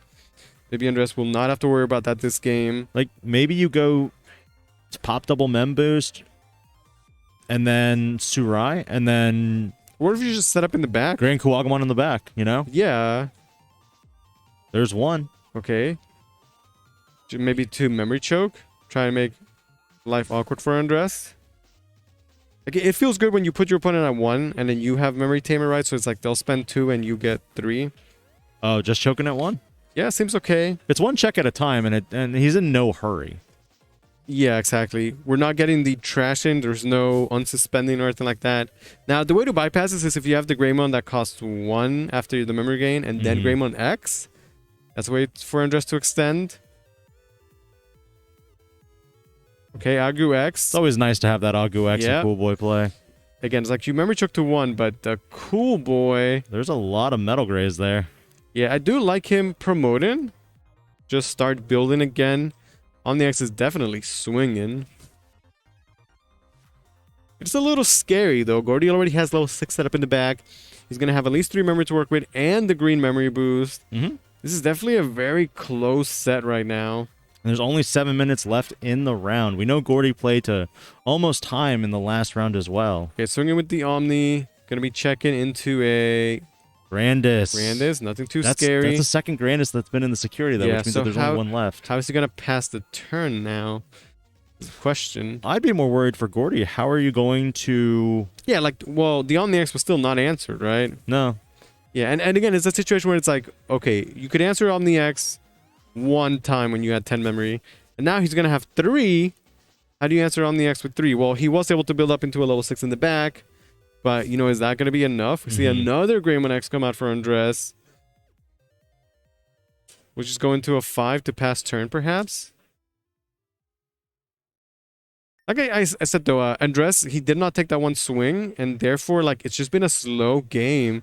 And Gordy's getting more and more time to find an out to this Omni X. He's very careful. He does not want to make a single misstep here. Yeah, and very risk averse, right? Just did not want to take any risk whatsoever. Like, hey, that security check might have been a Davis. There's the X antibody. Is this going to be... Thinking of, I guess, which 5 to go into. It's going to be discounted, but either way, Gordy is going to be going to 3 memory because of that Davis. But I guess he'll just be set up for the following turn. And it's going to be a Metal Greymon. He just wanted the protection. Okay, so let's see what you have, Gordy. Grand Kuwagamon being promoted. 3 memory to work with.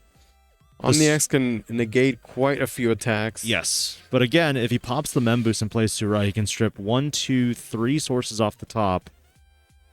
Which eliminates the Metal Greymons and the Mega. So then it goes into... And does he even have a Grandis in hand? Because he has... Well, remember... There's so many insecurity, right? He played 1 already, which there's got 2 insecurity. And then there's 2 insecurity. Did he bottom deck one from a search at some point? I don't know. Because if he doesn't have a Grandis, then this might be curtains. They're going to start with the Digiburst. Getting the extra 2 KDP. And also... What was the... was it the rookie or the level 4 that got... I don't know if he has the final Grandis. I feel like with Grandis, it's... Is that it? Ah, he's got it. He does have it. Had okay. me sweating for a second there. Okay, Gordy going for the Grandis. Gets to suspend. Can attempt to swing twice at the Omnimon X. Because we can... With Surai... He still has enough memory to play the Surai. Yeah. If he uses the memory boost. And then that would strip 1, 2, 3, and then he still has... There it is. 2 negations? I mean, I guess that's the play, right? There it is. Cost 4. Is it 4 or 3? I guess we're about to find out. That's 4? It is 4, okay. Okay, so now he could double swing over the Omni X. And you know what? While I do like this, the problem is that there's in still this that time, stack. yeah, Andres was able to build up another stack. So now you have a Grandis that did all this stuff. There's nothing left. And Andres can very easily clear it with his other stack. And this is because but he you has have so to much clear. time. You have to clear that Omni X. You have to, but no it choice. definitely does feel bad that you're clearing. Oh. I don't know if it matters as like... Oh, it does. Because we know Andres has the Gaiomon. Oh, he does for sure. I'm saying like no matter what, there was no way to clear the... Unless he had a Mega Death after. But no, it had protection anyway, right? So here's the thing though. If Gordy has a blue hybrid, this Greymon doesn't have blocker. And if he goes into Gaiomon, there won't be any redirects. So if he goes Gaiomon... That is an excellent point. You know, we know Gordy plays those Lobomons. We're seeing lots of Yuyas in Andres' hand. Well, he could have the redirect, though. True. Yeah, all you need is one redirect to stop the hybrid. But if he doesn't have the Black War Gray X, Right, it has to be Black War X. Can't be the Gaiamon. well, if he has the Omnimon X, that's another. True, maybe he goes into another Omnimon X. Why not? We've seen it before. We know he plays 2. Surely by now he has the Black War Greymon X. Surely he does. This is potentially the end here. What is it going to be, Andres? So that Metal Greymon X has. Oh, shaking so much right now. I know, this is like the end of the set here. Is all coming out to this moment. 2 minutes left in round. He does have the Black War Greymon, and that's going to be more than enough. He can swing. Is he going to swing into it, or is he going into security, is the question. No, it looks like he just swung into it. I would like to... Well, okay. Again, just playing for absolute max safety. I guess because if there was a Digimon security, he would lose to that. And hybrid. Yeah. So I do respect him playing extra safe. He still has enough to go swing for game next turn. Which I respect as being the correct play. So we're not going to see any sort of Lobomon since he would just get blocked.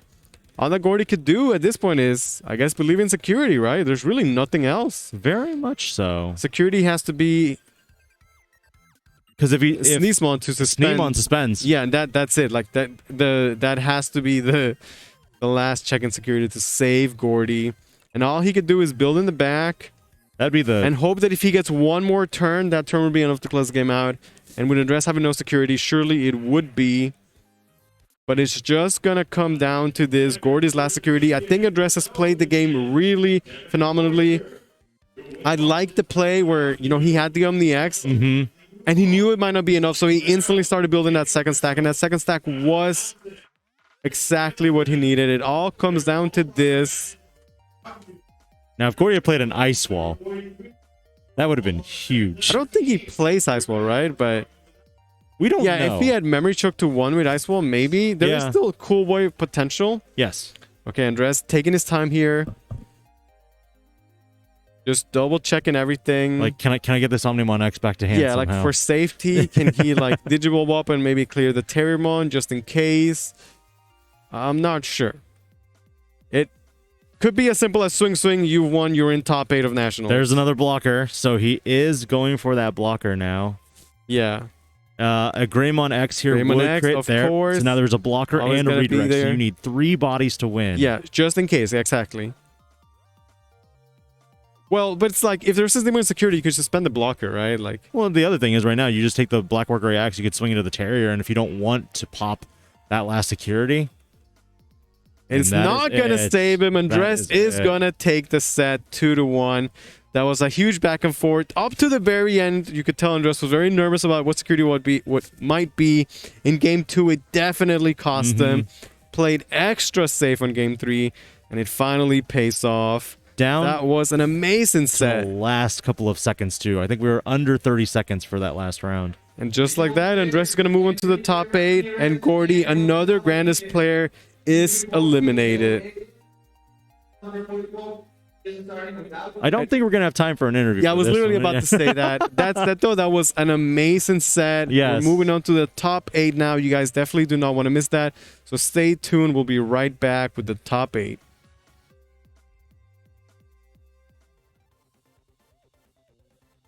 Ladies and gentlemen, welcome back again to our coverage of the 2022 Digimon Coverage Nationals. Oh man, I whiffed that so hard. I've been trying to get DigiPanda to do intros all weekend to get practice, and that was still a good one. I can always get the ladies and gentlemen part down, but sometimes you're just like, oh wait, yeah. I think I said the wrong year. There's a lot. You got 2022. You got it. So the Digimon card game North American Finals 2022. I'm here with the Eggman, Hayden Castanen? Yes, got that one. Yes, yes. 1 out of 2.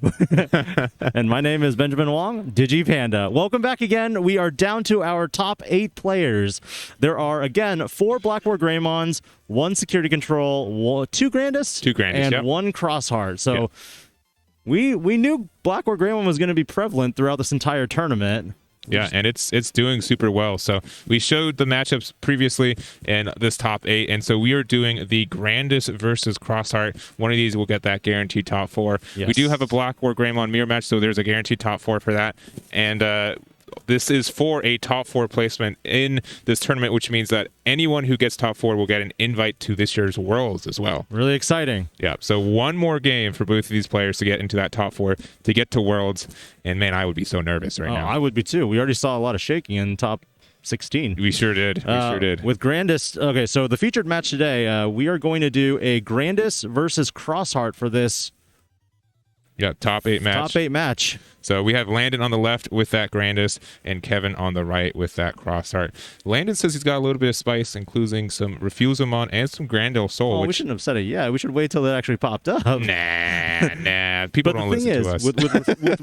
with Reflagimon, that's an interesting little tech here because now you're looking at, okay, you've got 4 Grand Kuwagamon, you've got 4 Grandis at minimum. So now you're splashing in additional 2, maybe 3 additional level 6s.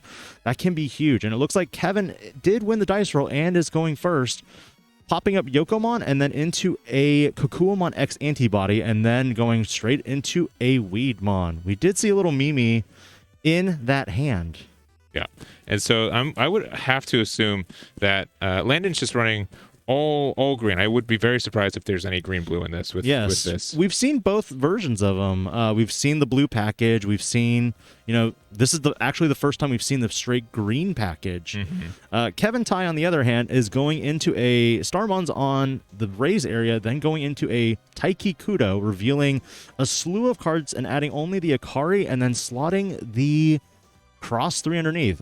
Yeah, that's probably one of the worst top 4s you could have done. Only Tamers and the ones you want to try to Digicross into. So the source underneath the Taiki just means nothing to you, and you're going to have to try to play a Tamer again next turn. And who do you think wins this matchup in your experience?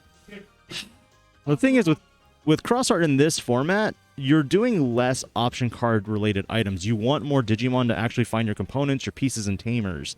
I feel like with Landon's deck, he's going to have free reign to just rip through all that security. He might see the tamers, but there's no real value unless you hit specific ones and have specific cards in your hand. Yeah, so swing with the Starmons, hitting into Wagamon, which means you get that save there underneath the Taiki, get the card draw from the Pikmons, and then just starting over from basics. And right now we know that Landon has already lost 2 of his level 5s from his deck for the fact that there's the Okuamon there and we have an Okuamon X just chilling in the Raise. And you do play the Akari just to get some value, play the Darulamon, and it's quite nice, but you do have to be careful on just kind of the advantage that can give your opponent. So getting the Raise there, you get to do the Devolution for, a Mimi. All right, not afraid for raising. There's no fear really for Landon for the fact that unless Kevin runs like Sunrise Buster and gets the multiple tamers that he needs out there to actually do it, there's not that value quite yet to do it. Yeah, your punishes are getting Sunrise Busted, or you could go into Cross 7. It's probably going to be very expensive at this point in the game, but that can get rid of the stack. And maybe just Landon's pushing up because he doesn't have a level 6 and he wants to try to capitalize while he can. Kevin would also have at minimum, 5, 6 cards right now? Yeah. Despite playing a certain number of tamers. That is another Okuamon that we've just seen come out of the security. That is rough, because we know now that, if these special techs that he listed for us are present, he's not going to have the level 5s to actually Digivolve in them and utilize their when Digivolving effects. 100%. And that's probably why he decided, let's do the level 5 X-Ante. You get more value if you do the full line by just doing it there. But 2 memory for Kevin. Normally your plays are like 1, 2, or 3, so you could maybe do 2 things, but let's see. That Okuamon X does reduce the Digivolution cost by 1, but no level 6 though. Oh, that is a pretty good play. So you are using the Cross 3. You do have all 3 sources, so you do not only get the draw from the Akari, but look top 3 to find 2 cards with Crossheart in their title. Or their typing. So there is a Cross 7 right there that could use to pop that Akuamon. And looks like adding it to hand, you do have additionally the oh no, the name escaped me. What? The black Digi. Sparrowmon. Sparrowmon, yes, there it is. Okay. Landon is running really low on security. He's already at 2 security. Now, a Pomumon would actually be very good in this matchup. It would. It prevents your opponent from playing Digimon off of their tamers. Yeah, but I would think Kevin would probably want that cross 3 to have not survived that security swing, because you want to use those sources for a cross 3. You do have just a Starmons and a Darulumon underneath it. But we'll see what goes on there. All right, so using that. Taiki coming out, big boy. I believe there's 4 sources there, which does get the reduction by 8. Even if you'd only put 1 or 2, it didn't matter. That Okulmon X is gone. And yeah, it's more about how much memory you're giving your opponent back. So it looks like even if the cross 3 did get deleted, you wouldn't have changed anything, but you do get the deletion there. It has blocker, reboot, card draw, and the -2 security, but right now there's not immediate game on board because you do not have the Shoutmon underneath for the security attack +1. Kevin does, however, threaten lethal next turn, though, with the 3 bodies, and there's only 2 security left on Landon side of things. And we don't have a lot of defense there for the Grandis. Green typically doesn't go defensive.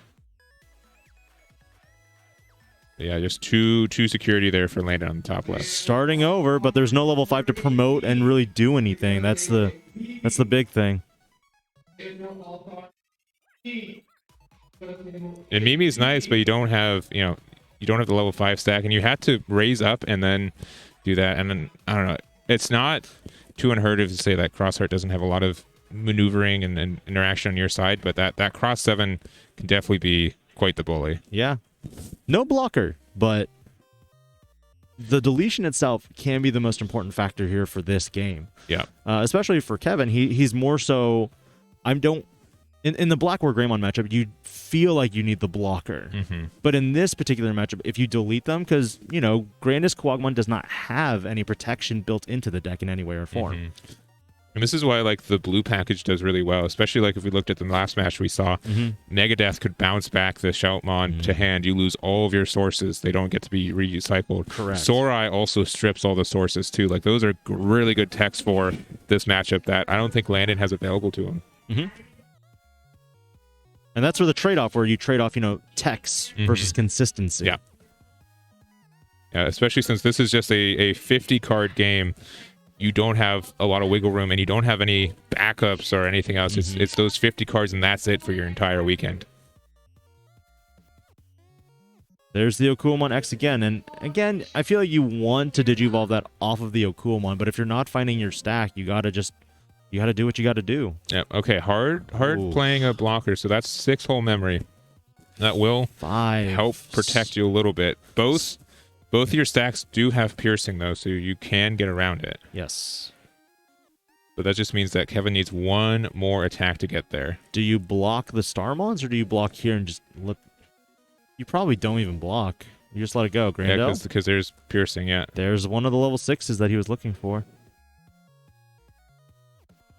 Again, the Starmons will get the swing and the draw as well. I would probably. Here's always the catch-22 with this. You like your big cross 3s, cross 4s, but you normally, if you want those materials back, you need to make sure that they get deleted, right? And so I could see you'd want to make sure that this cross 3 doesn't live. And so if this Shoutmon swings, I wouldn't block here, because it just means that you will block with the Kabuterimon, and you guarantee you don't get the sources back for the X3.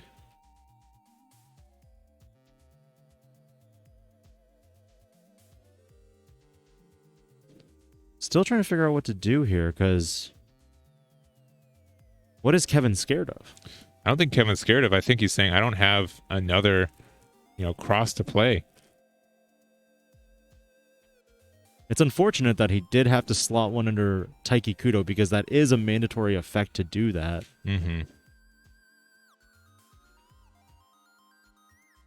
Yeah, it could have been different if he put something else, but he needed that Akari to make his plays, so. Do you block the cross 3 here in this situation? No. I would not. All right. Oh, it did get the deletion anyways, though. So that Shoutmon does make it live. And from our little note sheet here that we have, what makes your deck unique? We do see that there is a specific tech card here that could potentially end the game. Yeah. All right, and now you just swing with the stars. Draws a card. Does he find it? That gets saved. And then do you have the game end? You have 5 full memory, which quite a lot. Oh, you know what? I saw it. I see. Oh man, I love this card. This is I love this card too. one of my favorite cards in the set.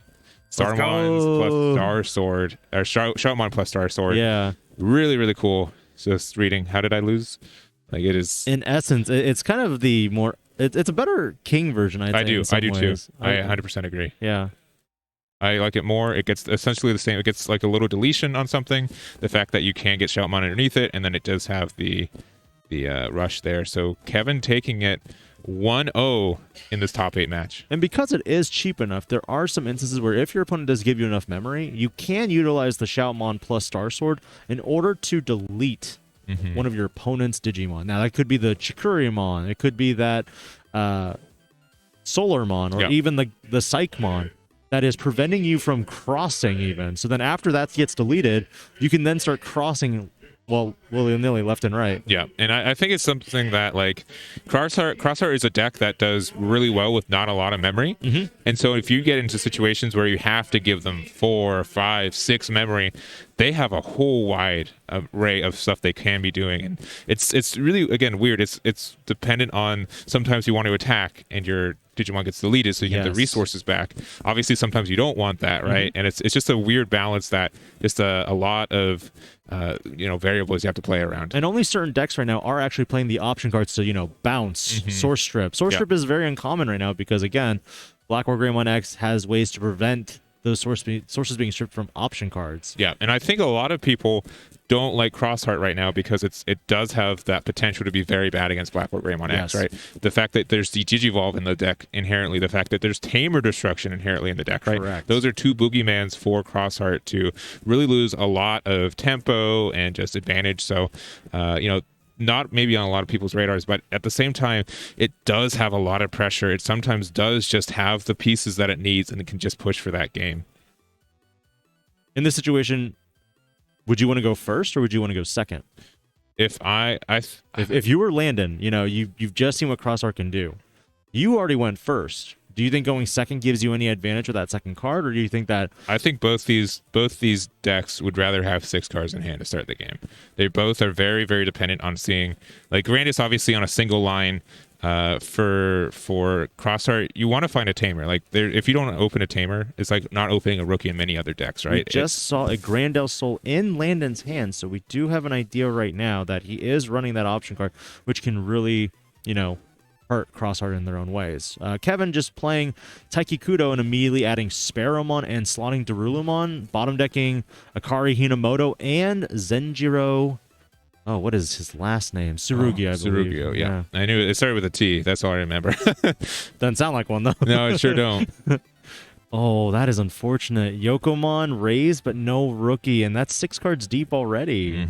And so, Kevin did not open a rookie, but you were able to find that Sparrowmons off the Taiki. This Taiki was way better than game 1's. Yeah. And Kevin just digivolves right away into that Sparrowmon. That Sparrowmon has an all turns plus 3,000 DP if you have a Crossheart Digimon or Tamer in play. Yeah. That is so much value in many ways. Again, Taiki Kudo coming out again. Reveals the Cross 5, Shoutmon, the Zenjiro, and the Akari. Those are 2 more copies, so we are likely not seeing those. I think Shoutmon underneath is the way, and then depending on what's in hand, like maybe a Cross 5 is good. It's just another card that you can cross with, or just more Tamers in a matchup like this where I'd probably you're not... go Akari, because Akari is the additional card draw that you need too. And most likely Kevin has a Darulumon in hand to use with that. Yeah, and I'm pretty sure he has one underneath the other Taiki as well, which is a lot of value. Because if he does nothing against the Sweetmon, you are able to just Akari to play the Darulu to get rid of the Weedmon. Yep. And I think Landon knows that too, that he's like, I might have to just Digivolve. Yeah.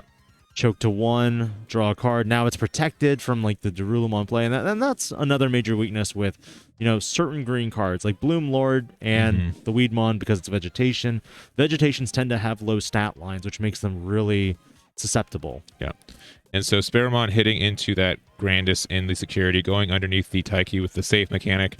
And, you know, even though Landon had a little bit bad start, like, sometimes just playing out your champion and saying, oh, they can't answer it, cool, I can go up my line still, is enough. Like, it's not always the best play. And again, if Kevin wants to do a bunch to play across 7, which it looks like it, yeah, he has the cross 7 he's got a already. lot of value. So that's 5 cards. So that means that this is a 4 blocker and security attack +1 and draws. reboot. Yeah.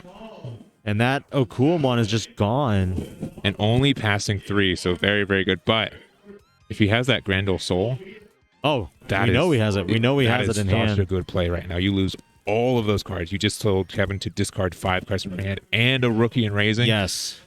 If I was Kevin, I'd be very confident. But if I'm Landon, I would slam that Grandel Soul down right now. 100%. Have them start all over. Probably think if he wants to do a level 4 just for 1. But yeah, Grandel Soul, I think 100% of the play. It's a lot of memory, but it's worth it here. Yeah, but there's 4 cards in that hand, and then he only has a Shoutmon underneath the Taiki. That's it. Oh, he is asking how many cards in hand. Yeah. Because then he goes back to 5, but loses all those components, the Omni Shout, the Z Gray, the Darulu. Yeah. That Darulu could have come back out with Akari Hinamoto earlier for an extra draw, but opting not to. We actually know now that Kevin's hand actually is an Akari as 1 card. Probably... I don't remember what he added off the first Taiki now at this point. Yeah, it was a Sparrow, and he slotted the Darulu. So yeah, it was the Sparrow that was already played. Yeah. The other thing is that, like, yeah, this cross 7 is a big meanie, but it's doing 2 attacks, so maybe, I don't know. I'm not sure if you want the immediate removal or if you want to try to... I can save off 1 more turn build. Like, if I have a Mimi in hand, maybe for memory or something, but... Really thinking about it. Okay, for 3. Going for this route instead. There's a Mimi. And there's the Grand Kuwagamon. You could have Digivolved for free on top of the card and raising as well if you wanted to.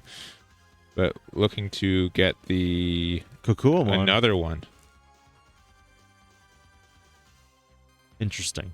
All right, you definitely... There we go. There's Grandel But that's Soul. so much memory. Just putting him to 8. And there's just discard and 4. Very, very strong. 8 memory is a lot, but if you don't have anything to do with it, which this deck sometimes doesn't. If you lose all your materials and you have no way to draw more cards, that's just it. There's a Shoutmon. I almost wonder if playing the Shoutmon outright was better, just because that can draw 2. Would have been better, because then you would have added potentially a Tamer and a Crossheart Digimon, and then you could have Digivolved into there too as well.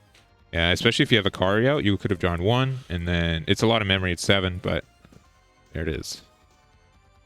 Well, Akari 3, add off of the... Oh, but unless you have the Darulamon, that's where you don't have as much value. Yeah, so going into the cross 3, you have what looks like 1, maybe 2 materials. Shoutmon.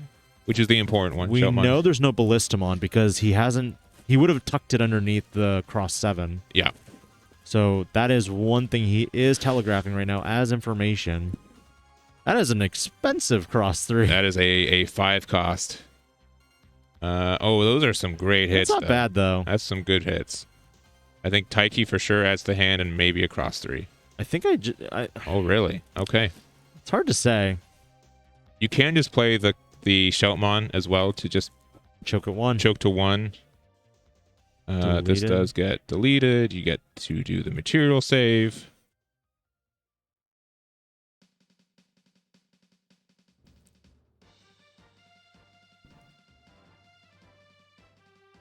And thinking still. Oh, was that a Ballistamon? I thought I saw Ballistamon as well.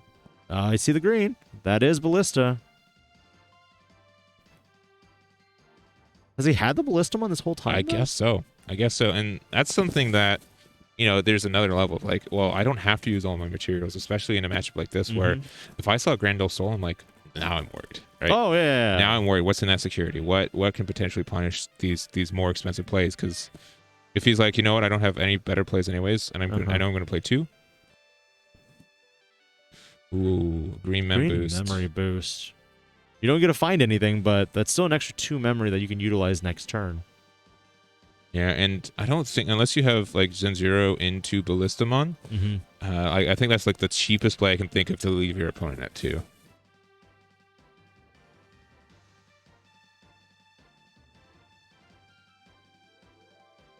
Kevin now thinking about. Do you think he's about to drop the Akari?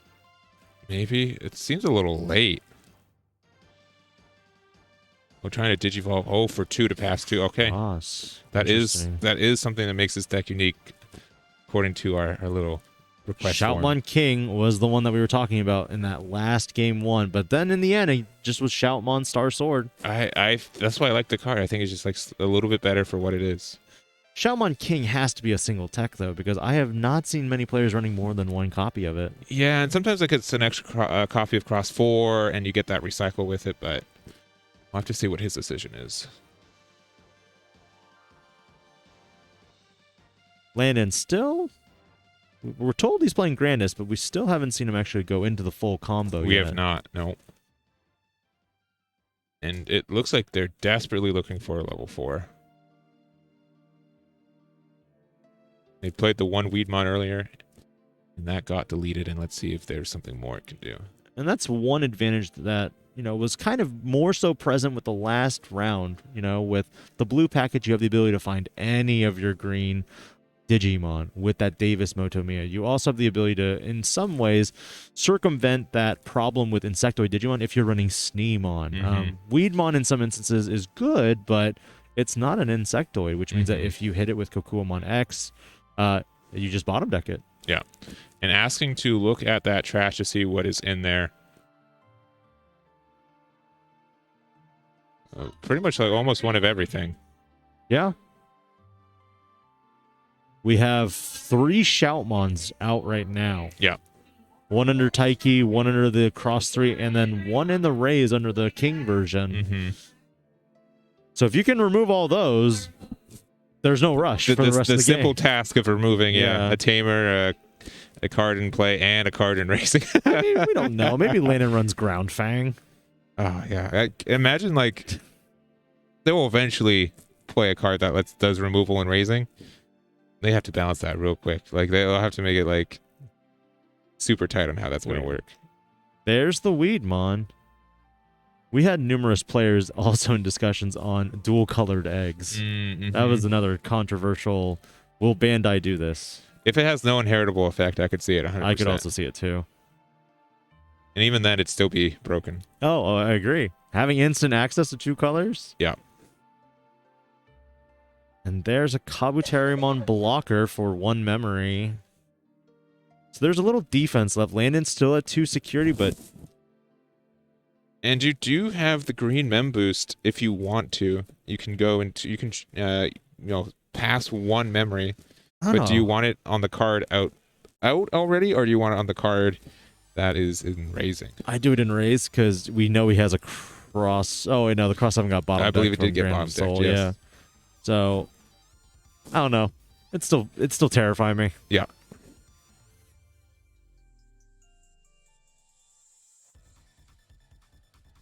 There's the Okuamon. And just straight 3 memory. That is a lot. Now, at 3 memory, you can very well end the game here if you play it right. If you have the right components to make another cross 7 to pop that blocker, it is simply just the end of game right there. All right, so brings up the King version from raising. Only 2 security left, but you do have that Kabuterimon blocker. 3 memory is quite a bit.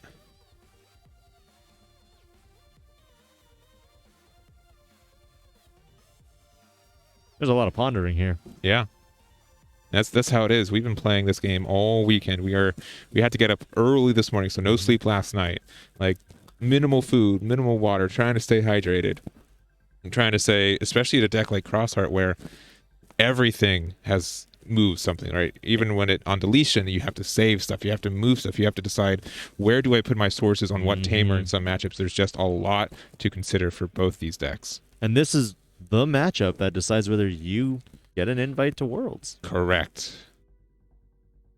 So deciding to let that go through, and it's just rough because Cross 3 does have piercing too. Yeah.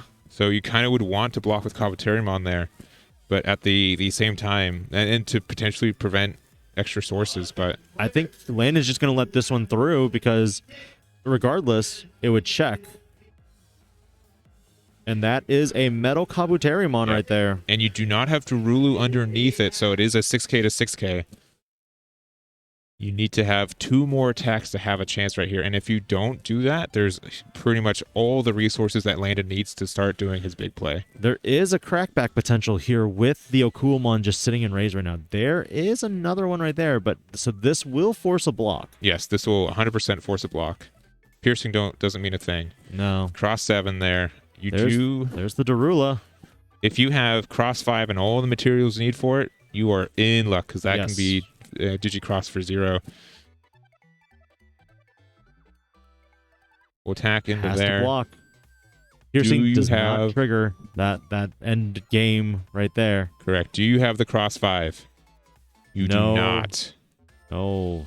All right, let's see if Landon's able to Ooh. capitalize on this board state. There's one major issue though here, and that's the fact that even if Landon were to be able to OTK here, he doesn't have that lethal swing with another body. No Mimi to promote anything.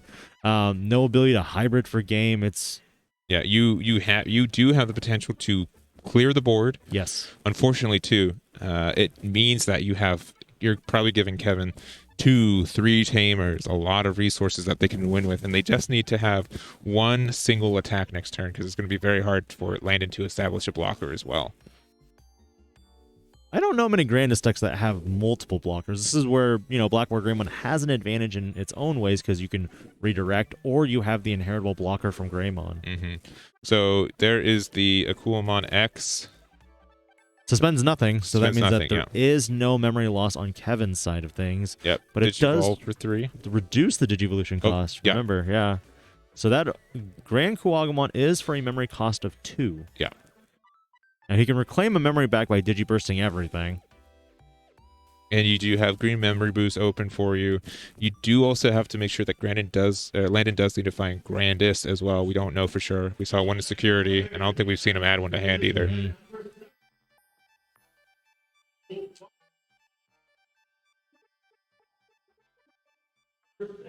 He has Kokuomon, so that will gain him a memory if he decides to keep that as an inheritable.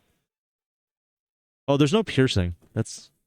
Yeah. Is it correct? No, there is piercing. There's piercing. Yeah, I believe there is, yeah. So digibursting the Okuamon X and the Yokomon for 1 extra security check and the plus 2000 DP. Yeah. And if you do, you can do it again and leave the piercing there.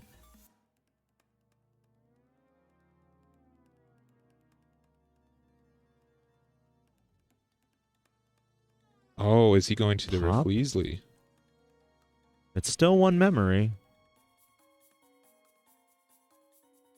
Because you could use that for the Digiburst. Yes. Which stuns, but... Yeah. All right, so going there. There's the Grandis in hand. There's another Grandos Soul. Yeah, but they don't have enough memory to go into their plays now, right? They do, because they still have that the Weedmon. Weedmon. You're right. Yep. You're right. All right, so yeah, being able to find exactly the Grandis right when he needs it.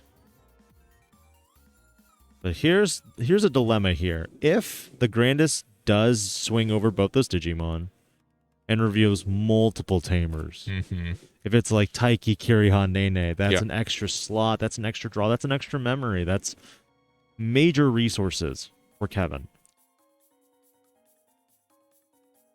Yeah, not only with potential tamers, but we just know like the cards you get back with the material saves as well. Swing first into the Shoutmon King version. Okay, and so this is, I believe, 18K with 3 checks. Be big. Be very big. And there's Zenjiro. Is there a Ballistamon that comes down here? No, there is not. If he swung into the cross 3 and said it, there would have been.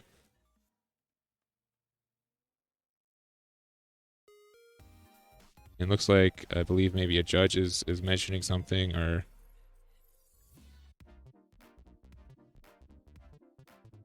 Is Kevin thinking about playing as a Ballistamon from hand? You could. It will get suspended regardless because of Grandis' end of attack effect. Or is this just the long con of like, do I have it in hand? Thinking. But you could play it and just have another swing, but then also there could be a chance that if he's afraid of Grandel Soul in hand, which we've seen time and time again, which I don't know, just to me means that he doesn't have maybe I don't know. I'm not sure what he'd be afraid of or what the decision would be. Landon definitely needs a blocker though here because he's already down to 0 memory. At least choking Kevin to 1 memory and having a blocker would prevent him from losing. Yeah, and you do have the rookie that can Digivolve into Kabuterimon. Just leave him at 1. Yes. But the question becomes, does he run? Yeah, does he have it? Like, that's always the question. Always right? the question. Do you have it in hand? Is it in security? We saw in game 1 that he had multiple Grandis Kuwagamons in the security. Mm-hmm. It's not where you want to see him. And with some careful deliberation, he does choose to play it. Looking at top 3, I'm telling you, 2 or 3 Tamers in there. Oh, there's cross 7. There's spare. There's another Ballista. Cross 7 definitely needs to go to hand. Cross 3 for sure. Opting for Ballista. Yeah, just for another copy of it because those are just cross 3 targets. Yes. And just deciding on cross 3. Again, there's a lot of ways that Landon can just leave him at 1 memory. But 1 memory is all you need if you want to cross into a cross 3. And again, too, like he's not able to clear board without spending more memory right now either. There's no Darulamon either. Mm-hmm. So that is fair. Unless he's holding it. Yes. But then he probably would have played it with the Akari out as well. Ultimately deciding. Very careful considerations here. Yes. A lot on the stake right now. There's another Ballista. All right. Suspends the Ballista. Now, that's a problem because now that a Ballista's been played, you still have 2 bodies to deal with. You do, yeah. So you need some kind of additional removal or some kind of blocker. And he is at 0 memory. I know one of the dice is on the 1, but yeah, this is 0 memory for Landon right now. I think you attack into the Ballista because I agree. It's just less material. I mean, you obviously there's 2 Shoutmons hanging out, right? And then you Grandel sold the cross 3. Yeah. Oh, you do. Oh, was Akuamon this turn? I don't think it was. Yes, it was. Was it this turn? It was. I thought it was hanging out in Raising. So it was a Akuamon that was in Raising, and then it got promoted, and then after. Oh, yeah, that's right. As it Digivolves, that's correct. Yeah. So through the next turn, whenever you suspend, you will lose a memory. Okay, so that could have been part of the deliberation as well. Do I? Because if Landon's play was to go in Kabuterimon up on top of the rookie, that just means that he can't, pass 1 anymore. He'll have to pass more. Correct. Interesting. So the cross 3 is the target. Is it? Oh, he's still thinking. This is a huge choice to make right here. Yeah. Yep, deciding on the cross 3. I think Ballista would have been the better choice. Saves less material. Yeah, I mean, you see only Ballistas and... Okay, do you have it? Is there a Darula? Oh, yeah. Oh, that gets rid of it. That is probably game here. There are, what, 3 Tamers in that security? I mean, how many Tamers do you run in a Crossheart deck? Yeah. 20? Oh, I think he had the Kabuterimon too. Yeah, he does. Oh, if he would have Digivolved first because he gained that 1 memory back, that wouldn't have happened. Oh, such a... All right, Rafizli there. And here we go with some Digibursting. We might see a Digiburst 1. Yeah. Stun. And then another Rafflesia. No, and a hard play of the... Okay. Man, if he would have been able to go into the Kabuterimon, worlds of a difference. The problem here is we know there's a cross 3 in hand, so he can just cross all those components together, even if that Darulumon is stunned.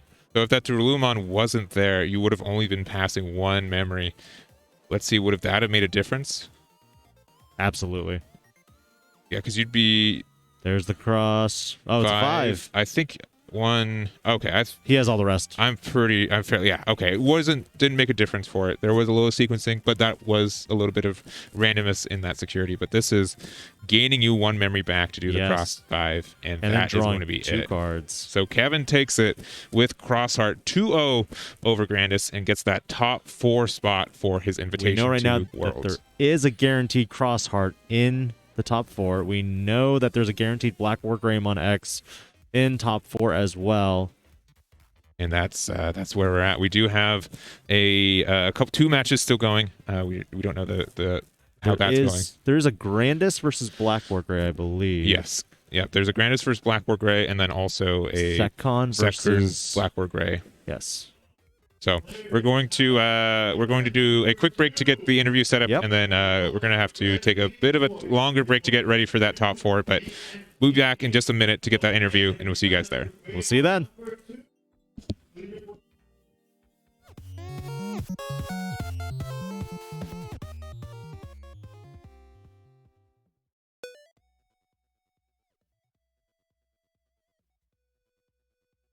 Welcome back to the 2022 North American Finals. I'm joined by Hayden the Eggman. How are you doing? I'm doing quite well. We have a top 4 for you guys. Thank you very much for being patient. We have to move a lot of cameras around. We have more enclosed space, so should be good. Hopefully fix some glare issues as well for this top 4, but should be pretty good. Yeah, we are down to the wire. Just to let you guys know, there will be a 3rd and 4th place match because the pricing is different, and we are down to, in case you guys are wondering, 3 Black War Greymons, 1 Crossheart. Yep. So that's what we got left for us. We're going to show a top 4 match as well as in the run-out matches you said and the finals. And as we talk about pricing, we do have some of the cards here. So here is the top 16 Duromon right here, if you guys want to see it. All the top 16 get this. All 4 players we're going to see for the rest of the day have earned this as well. We do also have the 3rd place Durugamon right there. I'll let you do the honors. You let me do the honors? I'm not All right. trying to drop it. As everyone sees me shakily hold it up there. There it is. This is for 3rd place right here. We do have the 2nd place Duro Greymon, and these also match up with the trophies we're getting as well. So the silver foil here. And then lastly, the champion for today, the Duro Goromon with this beautiful rainbow. Really love this foiling. Very nice. I hope they do this for other cards too, because I'd love to have one. And there we go. So that is our prizing cards for you guys want to see. We got to see who gets the opportunity to win these. And we are going to be switching over to that match. So we do have a Crossheart mirror, or not Crossheart, a Black War Greymon mirror for this match, which we've avoided for the entire weekend. Yeah, so funny enough, Black Greymon is by far the deck that's most represented, and the entire weekend we try to give you guys a different set of, decks and matches, and we kept it fun and enjoyable. This is still going to be a fun and enjoyable match, Yeah. but it is finally the Black War Grey mirror. It took us all the way to the finals before we could see it, more or less. We're in top 4 here. We have Ray Gusman going up against Andres Perdomo, who we have seen on stream multiple times. What stood out to me is that, he was incredibly nervous the whole time, like 100%, shaking yeah. very visibly. But he kept his composure. He still made great plays, and he's still here undefeated. Actually had a chance to speak to him briefly, and he Yeah. was like, oh, yeah, for sure. He's so nervous. He feel like he was like, I thought I was done for sure. And it was against Grandis on stream too. Like this was the gatekeeper for him, and being able to clutch it out and get to this top 4, not only for prizing but for Worlds participation as well. And that's just a huge thing. For sure. And the fact that Andres is still here, he's still, playing well. Doesn't matter how many nerfs you have, how much pressure, like he's still doing his best. So we're going to see if he can do it once again and move on to the finals. But his opponent, Ray Gusman, I don't think we've seen much of him. He is from Santa Clarita, California. It's the first time playing the deck, he says. Yeah. But he's made it here with Black Greymon. Yeah, maybe learning things on these top tables. And something else to consider too is that, we've avoided the mirror, but I would say in this game specifically, the mirror match is really different. It's not like always like who does the best thing first, right? And a lot of mirror matches end up being that. But I think in this one, there's a lot of back and forth and potential of, if I push up mine raising first, can my opponent answer it? There's a lot of disruption going on. And I think it's going to be a really interesting matchup. Yeah, like for sure. One thing is that we often see when the Black Greymon comes out, he's like, okay, I come out, I swing, I unsuspend, and I pop your guy. But hey, guess what? If you're doing that against an opposing Black Greymon, like, they more than likely have protection. So it might not be as simple as like, oh, I just do the play that I always do. because if you're not able to answer their Black Greymon, then on their turn, their DP bonus is going to kick in, and then they could just swing over you. Yeah, and the key cards to keep in consideration are like the Metal Greymon X that we got that has protection for Digivolve. Yeah. We have the Yuya, which is protection over option cards. We have the Greymon X, which has protection on balancing and just destruction in general from effects. So we're going to have to see if any of these players decide to make some techs and choices to really add to the DP to be able to attack over stuff and just see how it goes. Yeah, funny enough, in the entire weekend, I think Yuya is a very powerful card. And at least in the games that we've seen, it just has not come up that much. A lot of times, you don't want to give up the tempo by playing a memory tamer. And the memory or the not being affected by options is very strong, but doesn't come up as much if you're just trashing security naturally. But I think in this matchup, it might be super relevant because of, like you're saying, the DP buff that stays to your opponent's turn, right? Yeah. And honestly, from the matches we have seen, I know that Yuya is probably like 2, maybe 3 copies max in your deck. I haven't seen a lot. Obviously, Cool Boy is one of the big items for it, and it's going to be interesting there. We have to give the player some time. Ray does have to re-sleeve his deck. It's the classic if you ever make it to one of these events or you're in the top tables. Oftentimes you will be asked to re-sleeve just to make sure everything is okay.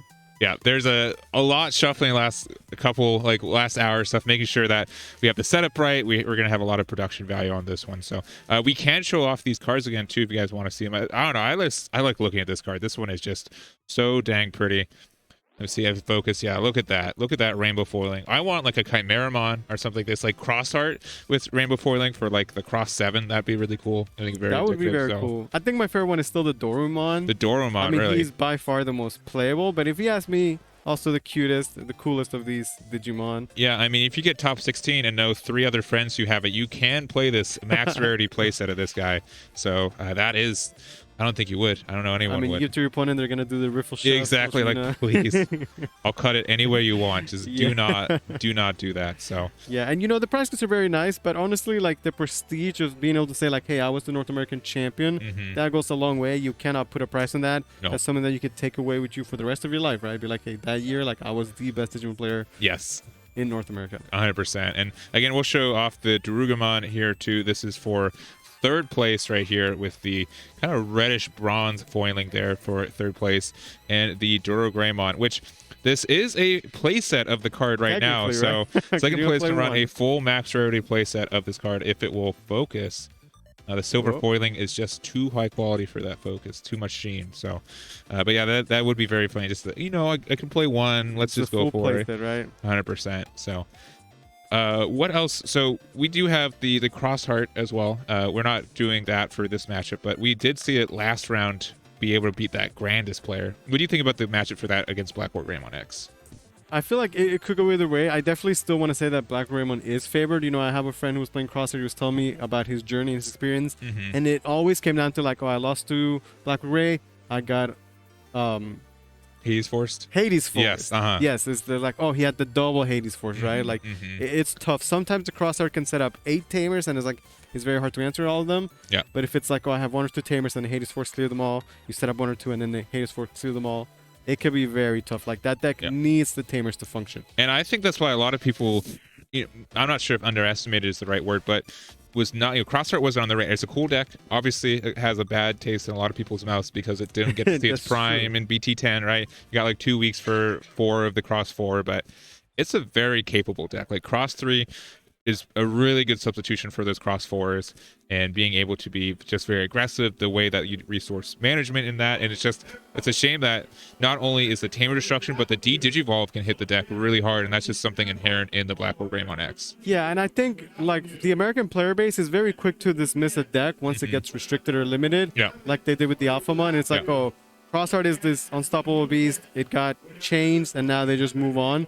The reality is that even with 1 Cross 4, that deck is still insanely powerful. Very good. You are bypassing so many mechanics with Digimon where you're like, hey, I don't have to Digivolve. I still get my draw. I still can attack the same turn. I still get inheritables, and I recycle my resources, my materials, save over and over again. It's very powerful. Yeah, you can have no cards on board and still be able to functionally play something and potentially attack with it. And that's why kind of that potential interaction or like being able to set up against it is maybe an issue for it. But you saw it too, like Yellow Hybrid did get some erratas and changes and stuff like that. And so that deck, people stopped playing. Alphamon, people stopped playing. But then Inkling back, it's still got some tops. People can still play at a high level. And I feel like people stuck with it and they try to, try the new build. They would see like, oh, this is still good. Like these cards still function. They're still powerful. Yeah. Sometimes people just like the power of like, oh, whatever is the perceived best. In this case, Blackwood Greymon. Obviously, Black Greymon had the most entrants. Yeah. I would feel like Grandis had the second by far probably. There were only 4, but that's I'm saying like in the tournament in general, right? Tournament in general, probably. Yeah, but there were only 4 Grandis in that the top 32, right? So.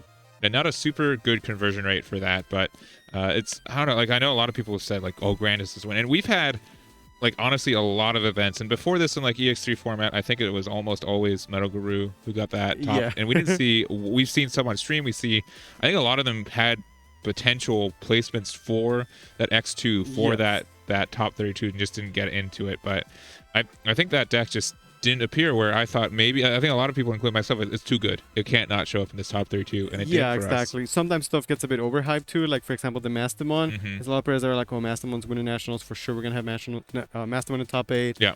And nowhere to be seen at all. No, I don't think we even could find one like by round 4 who was undefeated. No, like, absolutely not. Very, very tough. But we also do have the other regions. We may be able to bring those up to talk about just how those other events. We did have Oceania this weekend. They finished with their event. We did have EU as well, finished with their event for that. So. And was it not EU that had a Galactimon? They had Galactimon, and I'm somehow. like, and I like that was something I made like a video going over what I thought would top it. Mostly this event, so I'm gonna say I'm safe, but I'm like, no one's gonna play Galactimon. Big kudos for you. But in EU, it got top 32, which is just I don't know. I honestly don't know how that deck works enough to say how they were able to do it.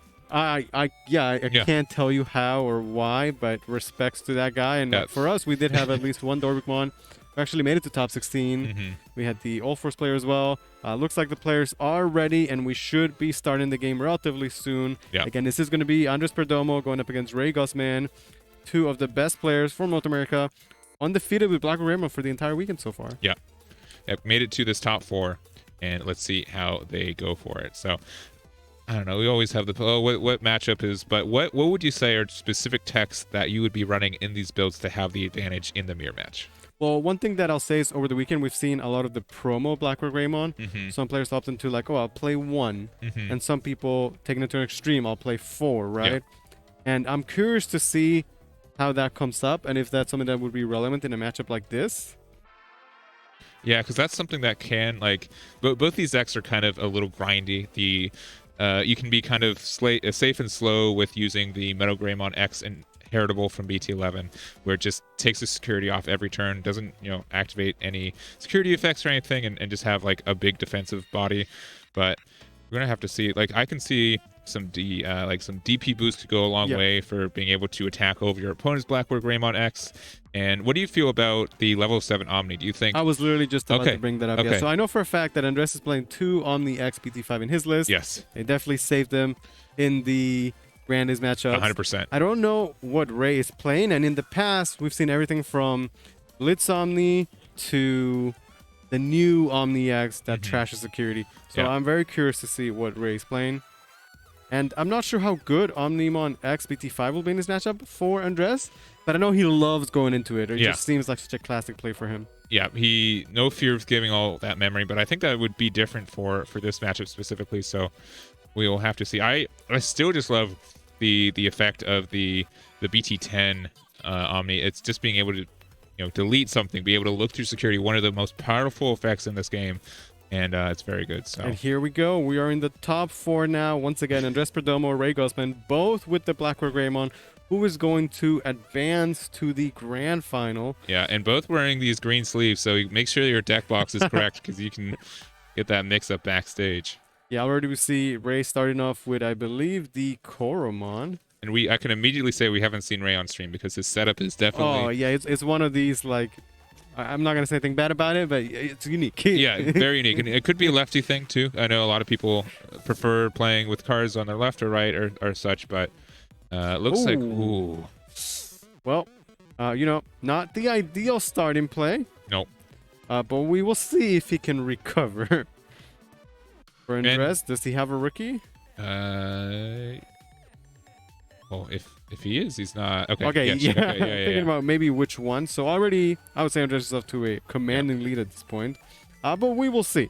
We definitely saw Andres have previous games where he did not open the rookie, and he still found plays. And again, like sometimes like hard dropping the champion feels bad, but if it lives, you're off to the races sometimes. Like it's Sometimes, just, yeah. Yeah. And especially when it's like, oh, maybe his follow-up is Greymon X. Yeah. And then the 5 is discounted, and then maybe it's not that bad. Yeah, and even like going back to like set 1.0, there were those, skillless cards. They were ultimates that were 5 Yeah, cost, 5 2 cost. evolution.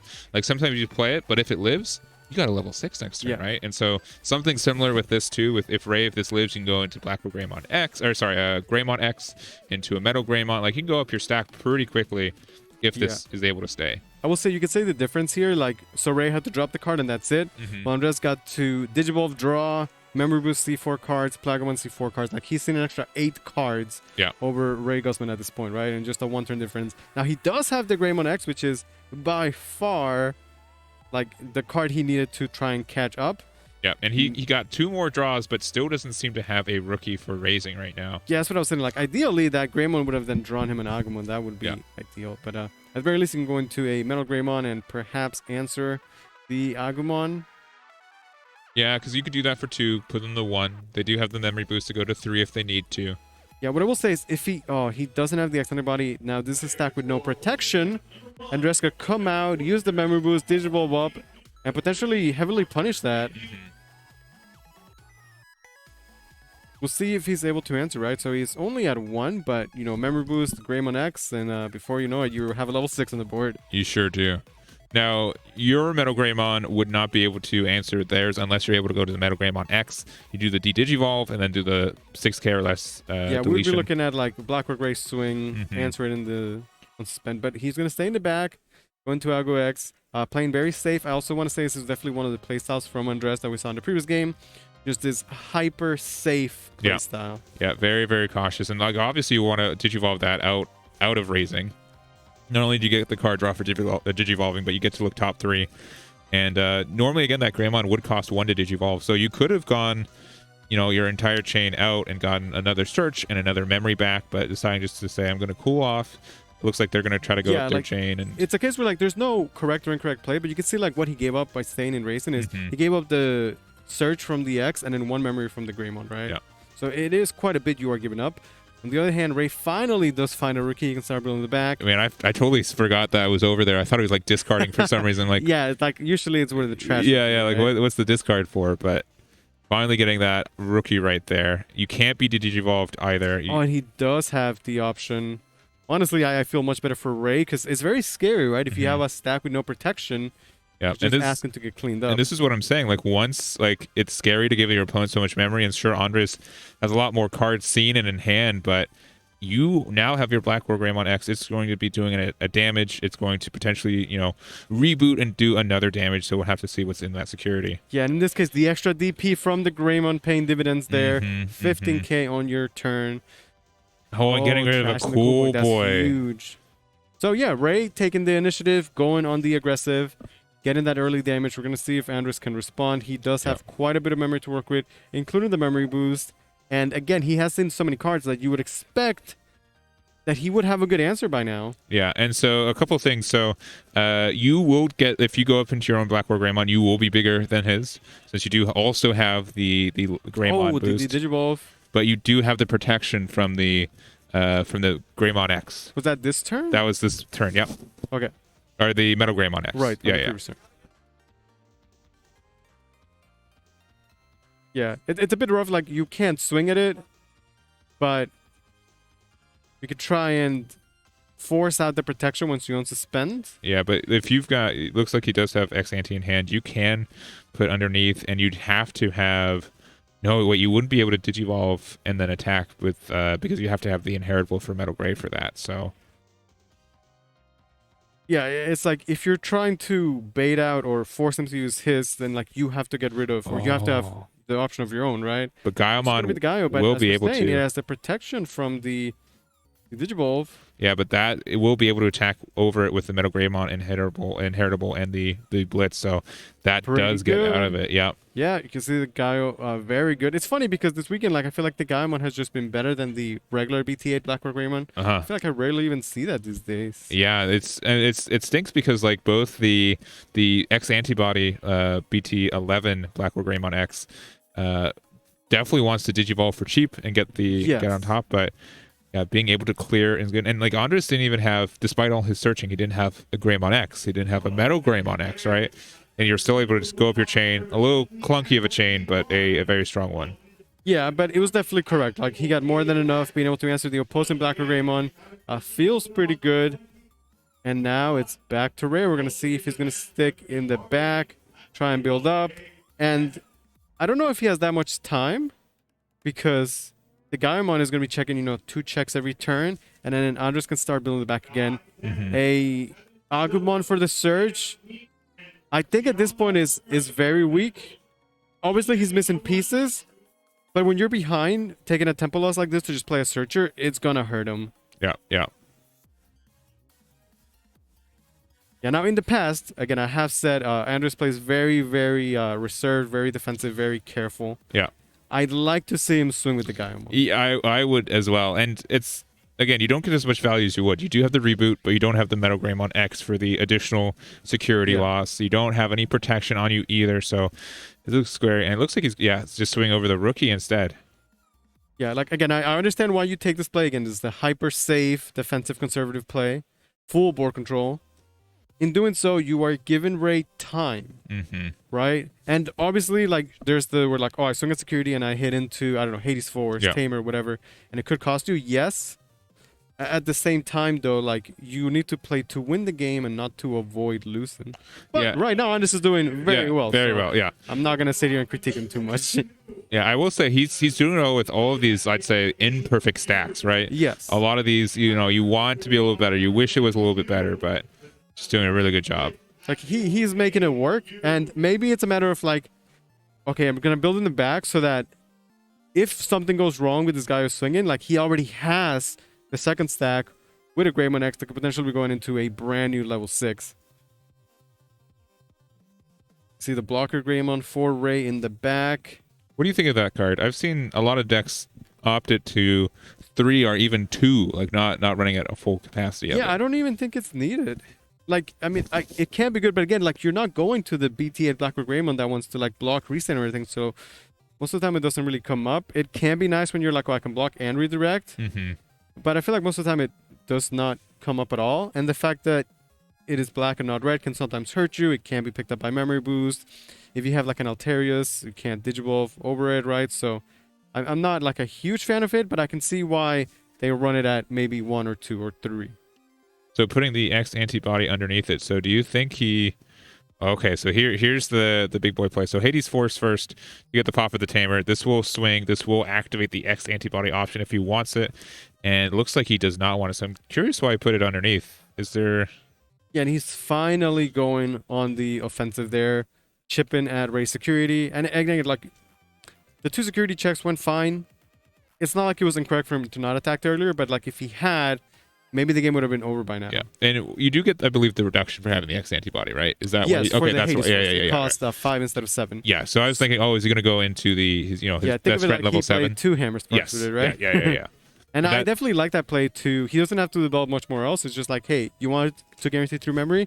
I deny that 3 memory. Yeah, and even worse, just immediately pass to 1. Yeah, exactly, right? Like when you pop the Tamer and set them to 1. It's like, oh, they were expecting to have the extra memory. But Ray does not. Yeah, because have a cool boy or especially with the anything. level 4 in raising, like, yeah, I can probably go into my level 5, keep it my turn, and then do some damage at level 6. Yeah, exactly. Especially with, Greymon X on the horizon. Right now, Anders in a great spot. It's going to be a very expensive Metal Greymon in the back. Does not get the effect. So, because we know there's no Blitz Omni, there probably is not a game this turn. But it still feels like Anders is in full control. I wonder if he might just swing with the Gaio, and then, like I said, just, keep the Greymon in the back for safety. We're checking out Yuya. So yeah, eventually he did. Oh, double tamer. Well, maybe this is the comeback that Ray needed. Oh, that's very strong. Being able to set up some tamers. And he gets the Greymon X. He was gifted so much there. Granted, he already passed, so I guess it's not going to be that relevant for the Greymon X, but it is a nice pickup. Yeah, and now that Andres can, start freshman game. Yeah. Yeah, it would be for 5, only passing 2. Yeah, still deny at least to 1, I suppose. Yeah. But again, you can see Andres has very safe playstyle. Does not like to take those risks, and eventually he did hit into the double tamer. So I think there is okay. I think I did see a Hades Force, but playing the Yuya, getting the reboot, and passing 3 with the opposing Yuya. Yeah, that makes sense to me because of the setup I was speaking about, where it's like, okay, you have to answer this Gaimon. When you do, next turn I will have 3 memory, Greymon X, and potentially be able to go into my own level 6 and then answer yours, right? So I do like that response from Andres. Probably gonna see the promote coming out from Ray. You have to hide in the back for a couple turns. Finally coming out, we're gonna see how much you can get out of this stack. Feels like Ray had a bit of a rough game with not opening the rookie and stuff, but he's made it work. We still have a close game here. The double tamer definitely helping him quite a bit. And I mean, that's Digimon, right? Like sometimes you might not open a rookie, but then you're gifted 2 tamers to security, right? Like going into their own Gaimon, which will let you attack into the opposing Gaimon. I believe you do have the boost underneath it. Oh, with the Yuya as well. Anyway, so you get the should 2K be more boost. than enough. Yeah. Is able to answer the stack. We're gonna have Andres at 3 memory again with his setup. And now is he going to be able to respond to this Gaimon who has no protection, right? But it does have blocker. Yeah, that's true. It does have blocker. And the extra 2k from Yuya. So. Yes, it sure does. Now it looks like there's another Metal Greymon in Andres' hand as well. You would be able to do it for 2. This time around, he doesn't have protection against the Digivolve, so might be getting answered here. We're going to see the X antibody option being equipped. Yeah, there's the Metal Greymon for 2. The fact you can go into that Metal Greymon for 2, it's so good. So strong. It's so good. And like, it's not like, oh, it's because I paid memory earlier in the turn 4. No, it's because I Digivolved for free and then did it for 2. Like, it's just a straight up reduction. Yeah, now we're going to see the Yuya, so it's going to get the DP reduction and immunity against options, just in case. Oh, and another Gaimon. Another Gaimon. And when do we start calling this deck Gaimon instead of Black Greymon X, right? It seems to be doing way more value, especially in this mirror match. In this case, it's really strong because he gets the clear and he also gets to push through the security. Ray with no security left, no Digimon on board, only a couple tamers, and the guy has protection, so not like you can really answer it in any capacity. Yeah, we'll have to see if there's any tricks, but yeah, pretty much only way you can get rid of this guy right now is with battle, and there's almost no way to do battle, if any. Like, I feel like we could like Agu X, Greymon for 1, Greymon X, tap Cool Boy, gain memory, and then I guess it's just not enough. Yeah, it's not going to be enough. I can't think of a single play that. Yeah, I'm like, oh, you could do Digivolve it, but then not doing enough. You have to, okay, if you play like an Agumon, go for 2 into Greymon, Digivolve on top, just to have a blocker out. Yeah, just to get the blocker Greymon. I don't think that's even worth it. And then at that point, it's like you spend your whole turn getting a blocker that you have to sacrifice the following turn, right? So Ray trying to see if there's anything that he could possibly do. He's going to be playing another Cool Boy, picking up, well, his own Gaimon. Yeah. Yeah, it definitely does feel like the Gaimon mirror match right now. Yeah, so you have to like Agu for 3, X on top. You get the 2 memory back from the 2 Cool Boys just to start a comeback. Just to maybe get a blocker, right? And that's like if he has those specific cards, which he may not. I will say, though, I am impressed by Andres, and I continue to be after we see him time and time on stream. He seems to be impressed by himself, too. Like, he's like, why? How am I here? Like, oh, yeah, the big Gaimon. Love it. Just hard playing the Gaimon, and that's going to be game 1 going to Andres, who is now 1 win away from making it to the top 2. Yeah, and his chance for that first place spot for us today. So honestly, like going into this match, I'm like, I don't know if I want to cover, the mirror match, Yeah. right? But that was pretty tight. That was a really tight that was match. a good game, and again, we really got to see the Gaiamon shine. Mm-hmm. We didn't even get to see a single Black Greymon, right? I think we saw one. We saw Oh, yeah, maybe that's one, true. but like it got Gaiamon, and then the other Gaiamon got Gaiamon, and here we are. So Yeah, I really want to point out the Hades Force was really strong. it was, When yeah. addressed, memory choked him to 1, answer the tamer, and again, he played super slow. Many turns where he was not swinging at security recklessly, Mm-hmm. getting value out of this trash from Metal Greymon. Yeah. The double swings when it mattered, and he closed it out pretty cleanly. Yeah, and it's very, very tempting. It's something that I would especially want to try to get max value, right? But sometimes not giving the chance for my opponent to get value back is really how you have to play it. So we're gonna have to see how this next one goes. And obviously, it was something where Ray didn't see his cards when he needed to. Andres, I think he saw pretty much everything, right? Like he was Yeah. able to consistently see his stuff. To see Mr. Nightmare judging. Yeah. I think both players are using newish sleeves too, so they got those wind magic in there, right? Yep. All right, so we're getting ready here to go into game 2. We're going to see if Ray can bounce back. Again, kind of like I was saying earlier, maybe Ray can just look at the game and be like, okay, I played well. I didn't open a rookie. It was a bit of a rough start. So just kind of put that game behind you. Just focus on what's coming up next. You can still just win 2 games and very easily move on as well. Yeah, a lot can happen in these games, so we're going to have to see how this one goes out. Yeah, some good shuffling. I feel like There's that X antibody right there on the bottom. yeah, You for sure. see it. He loves the Omnimon. I feel like they always write us the piece of paper, right? And I feel like he's always misspelled it. Yeah. Every single time, it's the Omnimom. Oh yeah, Omnimom. Yeah, Like every he's got single those time, yeah. those cursive ends, but in a not cursive. Like Yeah. All good though. Shoutouts to Andres, who's had a phenomenal weekend. But let's not count out Ray Gusman just yet. Looks like we are ready to go into game 2 here. Gonna see who's gonna be going first. And again, you can right now even see how shaky his hands are, right? Like sending the security. But he's not letting the nerves get to him. He's still making great plays. yeah. Fist bump. Let's go. Game number 2. Yeah, so Andres going first, Ray choosing to go second, which I think is pretty standard for most decks. I think a lot Yeah, of I would say decks just for Digimon in general. prioritize on that. And let me see. It looks like the other table did finish, so we'll see if we can find out who got that one for you all.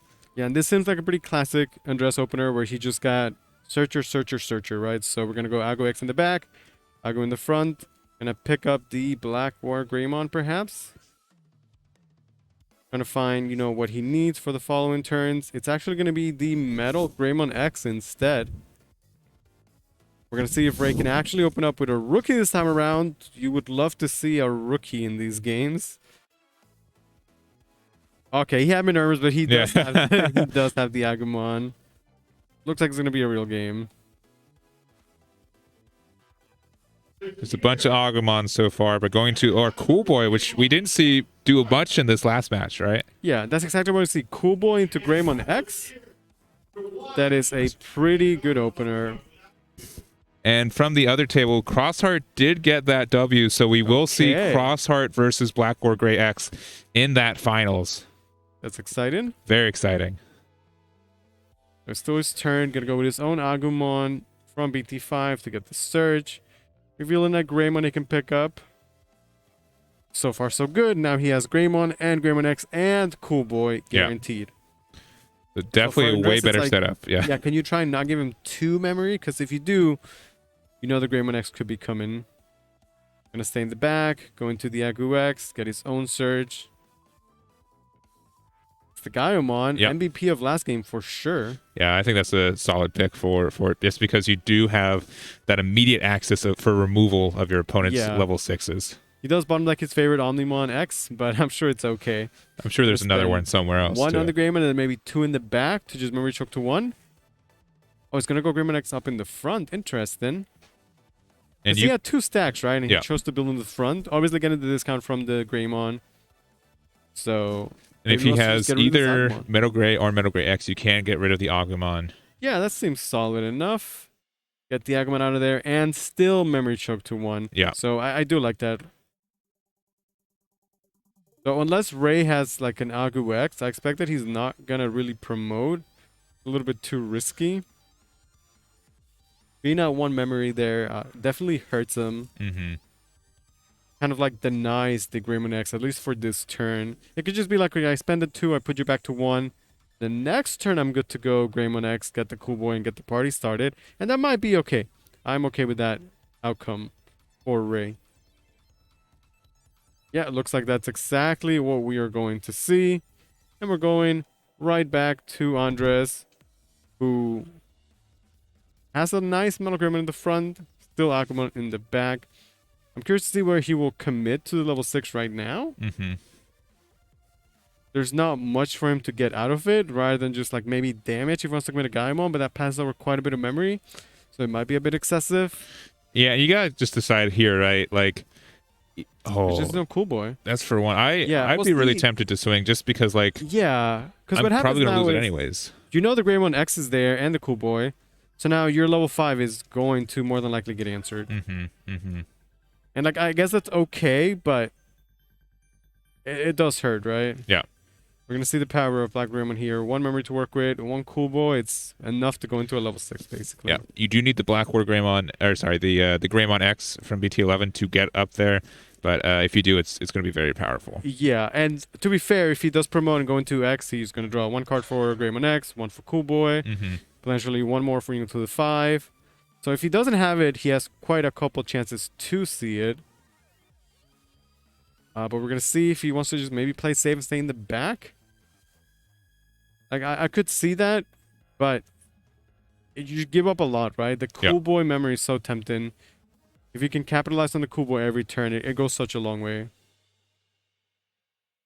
Still thinking about it. Could still promote technically. Yeah, he took his time, but he is going to promote. Now that he promoted, he's immediately going to slam the Greymon X. Yeah. Yeah. There it is. We're going to get the card draw, memory gain. And 2 memories, enough to go into a level 5 in this case. Yeah. The cost reduction of Greymon X is absurd. I asked Digipan, and I will ask you. Okay. I heard this weekend a lot of players say that the strongest card in Black Greymon is the Greymon X. I 100% agree. You agree? Okay. 1000%. Like it is like a double hammer spark at times, right? It's a double Yes. hammer spark that lets you draw a card It also has protection. and has protection. Like either one of these effects is good, and it has both of them. Like Yeah. if it had only one of these effects, people would play it, and it has both of them. It is pretty good card. Yeah. So we are going to see the Metal Greymon for the Digivolve. Now he can opt to go into Extended Body, swing, go into Black or Gray, get the clear, get the damage. Would be acceptable. Even like goes just to level 4, you don't want to leave Andres with his own Mm-hmm. Greymon X, because then you're just asking to get your own board answered. Yeah, so like you can either, it depends on what's in hand, of course, but you can either go level 5 into Metal Gray X for pass him 1 and get rid of the stack, or you can go into your level 6. A lot more memory, but obviously a lot harder to get the removal too. And it's going to be, we're talking about this guy a little Ooh. bit, the classic Blackwood Greymon. And that just use the effect. could have gotten rid of the cool boy, deciding more on the stack. Yeah, it's kind of scary, right? Yeah. And now we actually get to see what you're talking about, where it's like, okay, you have a Blackwood Greymon, you can still go Gaia or Blackwood Grey X on top of it, Yeah. which is actually really powerful. This stack does not currently have blocker or protection, though, so very well could just get answered by, honestly, just about anything. Yeah. We might see Andres with his own Greymon X. There it is, strongest card in the deck. And normally that Greymon does reduce the cost by 1 or gets the memory back, but it was for specifically an Agumon. It was an Agumon X for it. Yeah. So, and just Andres plays this. I know some of these shortcuts in my mind, like, oh, this is always supposed to be a 1 Of in my course, deck, yeah. right? Like Andres knows his cards. He knows the cost of stuff. Going for 2 to Metal Yep, Greymon gonna X, get getting the the Digivolve. counter Digivolve, and we know he has the Gaiamon in hand. So if he has the X antibody, you do just swing and get rid of that stack. Yeah, and this is a direct result of Andres being able to build not 1 but 2 stacks. Mm-hmm. Well, Ray had to just have 1 stack in the back and hide the entire time, right? Yeah. And he was able to play a searcher and then get a little bit of a build in the front that baited Ray into coming out, spending his resources. Andres had the answer. And here we're Yeah. gonna see the Gaimon get And with clear. the blitz with it, you don't even need the X antibody. So Yeah, being able it's to get kinda the nice. destruction and with the inheritable effect, getting to force carry just an Agumon, but still. Yeah, I mean, I feel like based on Andres' playstyle, like he has to love the Metal Greymon X, right? Yeah. Because like now you get to do damage, and you don't have to take the risk of actually Yes, doing it at yeah. security. So Yeah, and this is like even I don't know that Meadow Greymon has always been a good card. It's always almost been like one of the best reasons the to run BTA one. the BTA Oh, one. it's Yeah, pretty good. Yeah. the digit like again great when digivolving effect, great inheritable, right? Both effects super good. Yeah, well, the thing is, like, that card is like, oh, it's so strong, but it costs 4. Yeah, yeah. So it's like, oh, I have But to what if it costs delay. 2? What if it Yeah. only costs 2? Is it a good card? Like, I mean, what if it costs 2 and then I can listen to my level 6 always, right? Then it's like, oh, well, now I go from yeah. champion to 6 with potentially 1 memory and a cool boy, right? Like, And well, if it costs 2 but actually costs 0 because I had 2 cool boys when I made it. Yeah. Yeah, like it's just all it does that. get pretty crazy. It gets pretty crazy pretty quick. Yeah, so see, this is rough, right? He's down in tempo and it's a double Yuya. That is Yuya. not what you want to see. And since both of them set you to exactly 3, you don't get any advantage besides, I guess, the extra DP boost for it. Yeah. So, like, Okay, I know not- Andres likes playing safe, but like this is the moment to just go Yeah, in, just- swing, you do 2 checks, you trash 1, next turn you have game. yeah, I mean, he's got 3 tamers up already. What's the worst case? Like, Yeah, maybe. exactly, Yeah. right? Like what are we scared of, right? Surely this is it. Ray, Oh, and he's in got. very crucial turns, has missed rookies, right? He's the got opener, and Hades then Force in hand too. That can just clear all Oh, of those man. tamers. That'd be huge. but I feel like you don't even have to clear tamers because there's nothing on the board, right? Like Ray has nothing in the back, nothing up front, like Oh, but you still do, baby. You get the Alright, swing. well, this is 2 checks. If there's it the Hades lives, Force, you get 2 the 1 checks. burn. First It's check. gonna be Oh, Agu.